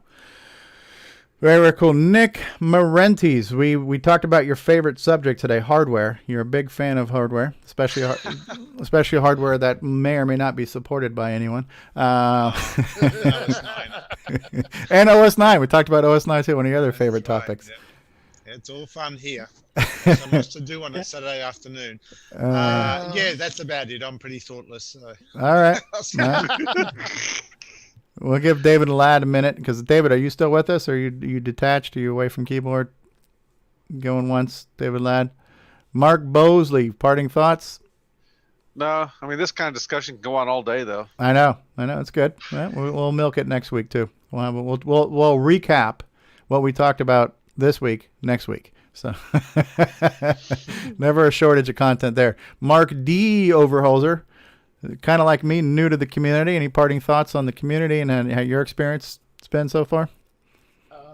I love hearing from all the people, and I love the stories, listening to Rick Adams talk about his stuff with Dale Lear and the other people he interfaced with, and L. Curtis Boyle talking about what they did with OS 9 and how they started Nitrous 9, and Steve Bjork, all the stuff that he did, and just wow, a lot of really cool history here. So, all right. I especially like Rick's story when Microsoft came to visit his office. That was a good one too. Retro Innovations. Well, the bar was set extremely low, and the show worked incredibly hard to miss it. Where would we be without our troll? Oh, Lord have mercy. All right, and our special guests, Air Turk. Thanks for being with us. Thank you. Hopefully it was interesting for you guys. My, first of all, this is a fun place, but my biggest takeaway is watch out what you post online, because in 30, 40 years, it may be read by a bunch of guys. Oh, yeah. Be read by your grandkids. Yeah. I certainly regret all those. I was a big member of the Spice Girls fan club online, so I really hope nobody finds those posts of me. So, which one did you like the best, Steve? Spooky Spice was my favorite. Spice? Yeah, whoever that was. So, anyways, we're going to. Was that? I don't even know if that's the right name. If it was Spooky. Scary. Okay, I was close. Sparky Spice or something. I don't remember. Spunky Spice. All right. All right, so we're going to play the outro. We're going to put a fork in this episode, and we'll have final thoughts after this. This concludes another episode of CoCoTALK, the world's leading live talk show featuring the Tandy Color Computer. For all things CoCoTALK, visit us on the web at cocotalk.live. We'd love to hear from you. send feedback, suggestions, even segments via email to CoCoTALK at CoCoTalk.live. CoCoTALK is rocking the 8-bit world, keeping the tandy flame alive. We may be mocked, but we'll never stop, 'cause CoCoTALK is rocking the 8-bit world.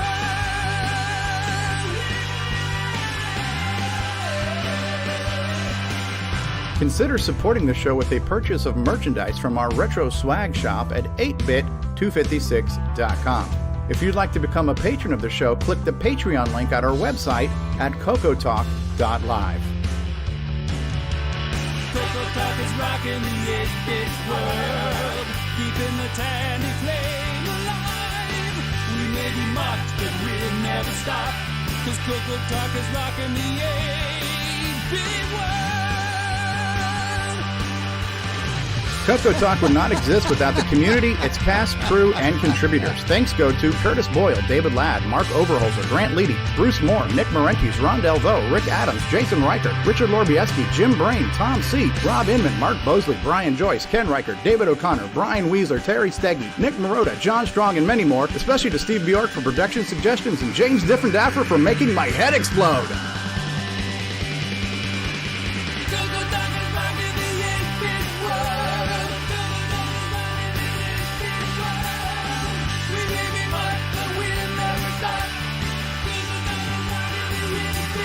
Please help support the CoCo community by visiting some of its various contributors.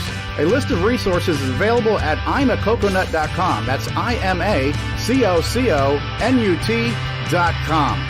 The CoCoTALK theme song is copyright 2008 by D. Bruce Moore and Greg Sheeler. Mixed, mastered, and produced by D. Bruce Moore.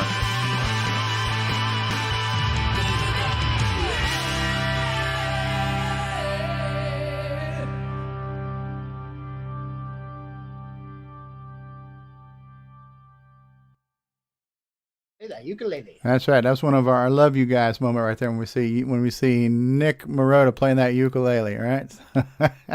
Ukulele has been the glue that's kept this community together all these years. So, and we didn't mention how of all the events and festivals we went to, how many of them involved an elevator incident. I believe right now that answer is only just one. Right. So, of the 29 consecutive CoCo Fest that we've had, only one of them has had an elevator incident. So we got that going for us. From now on, we only use venues that are on the ground floor.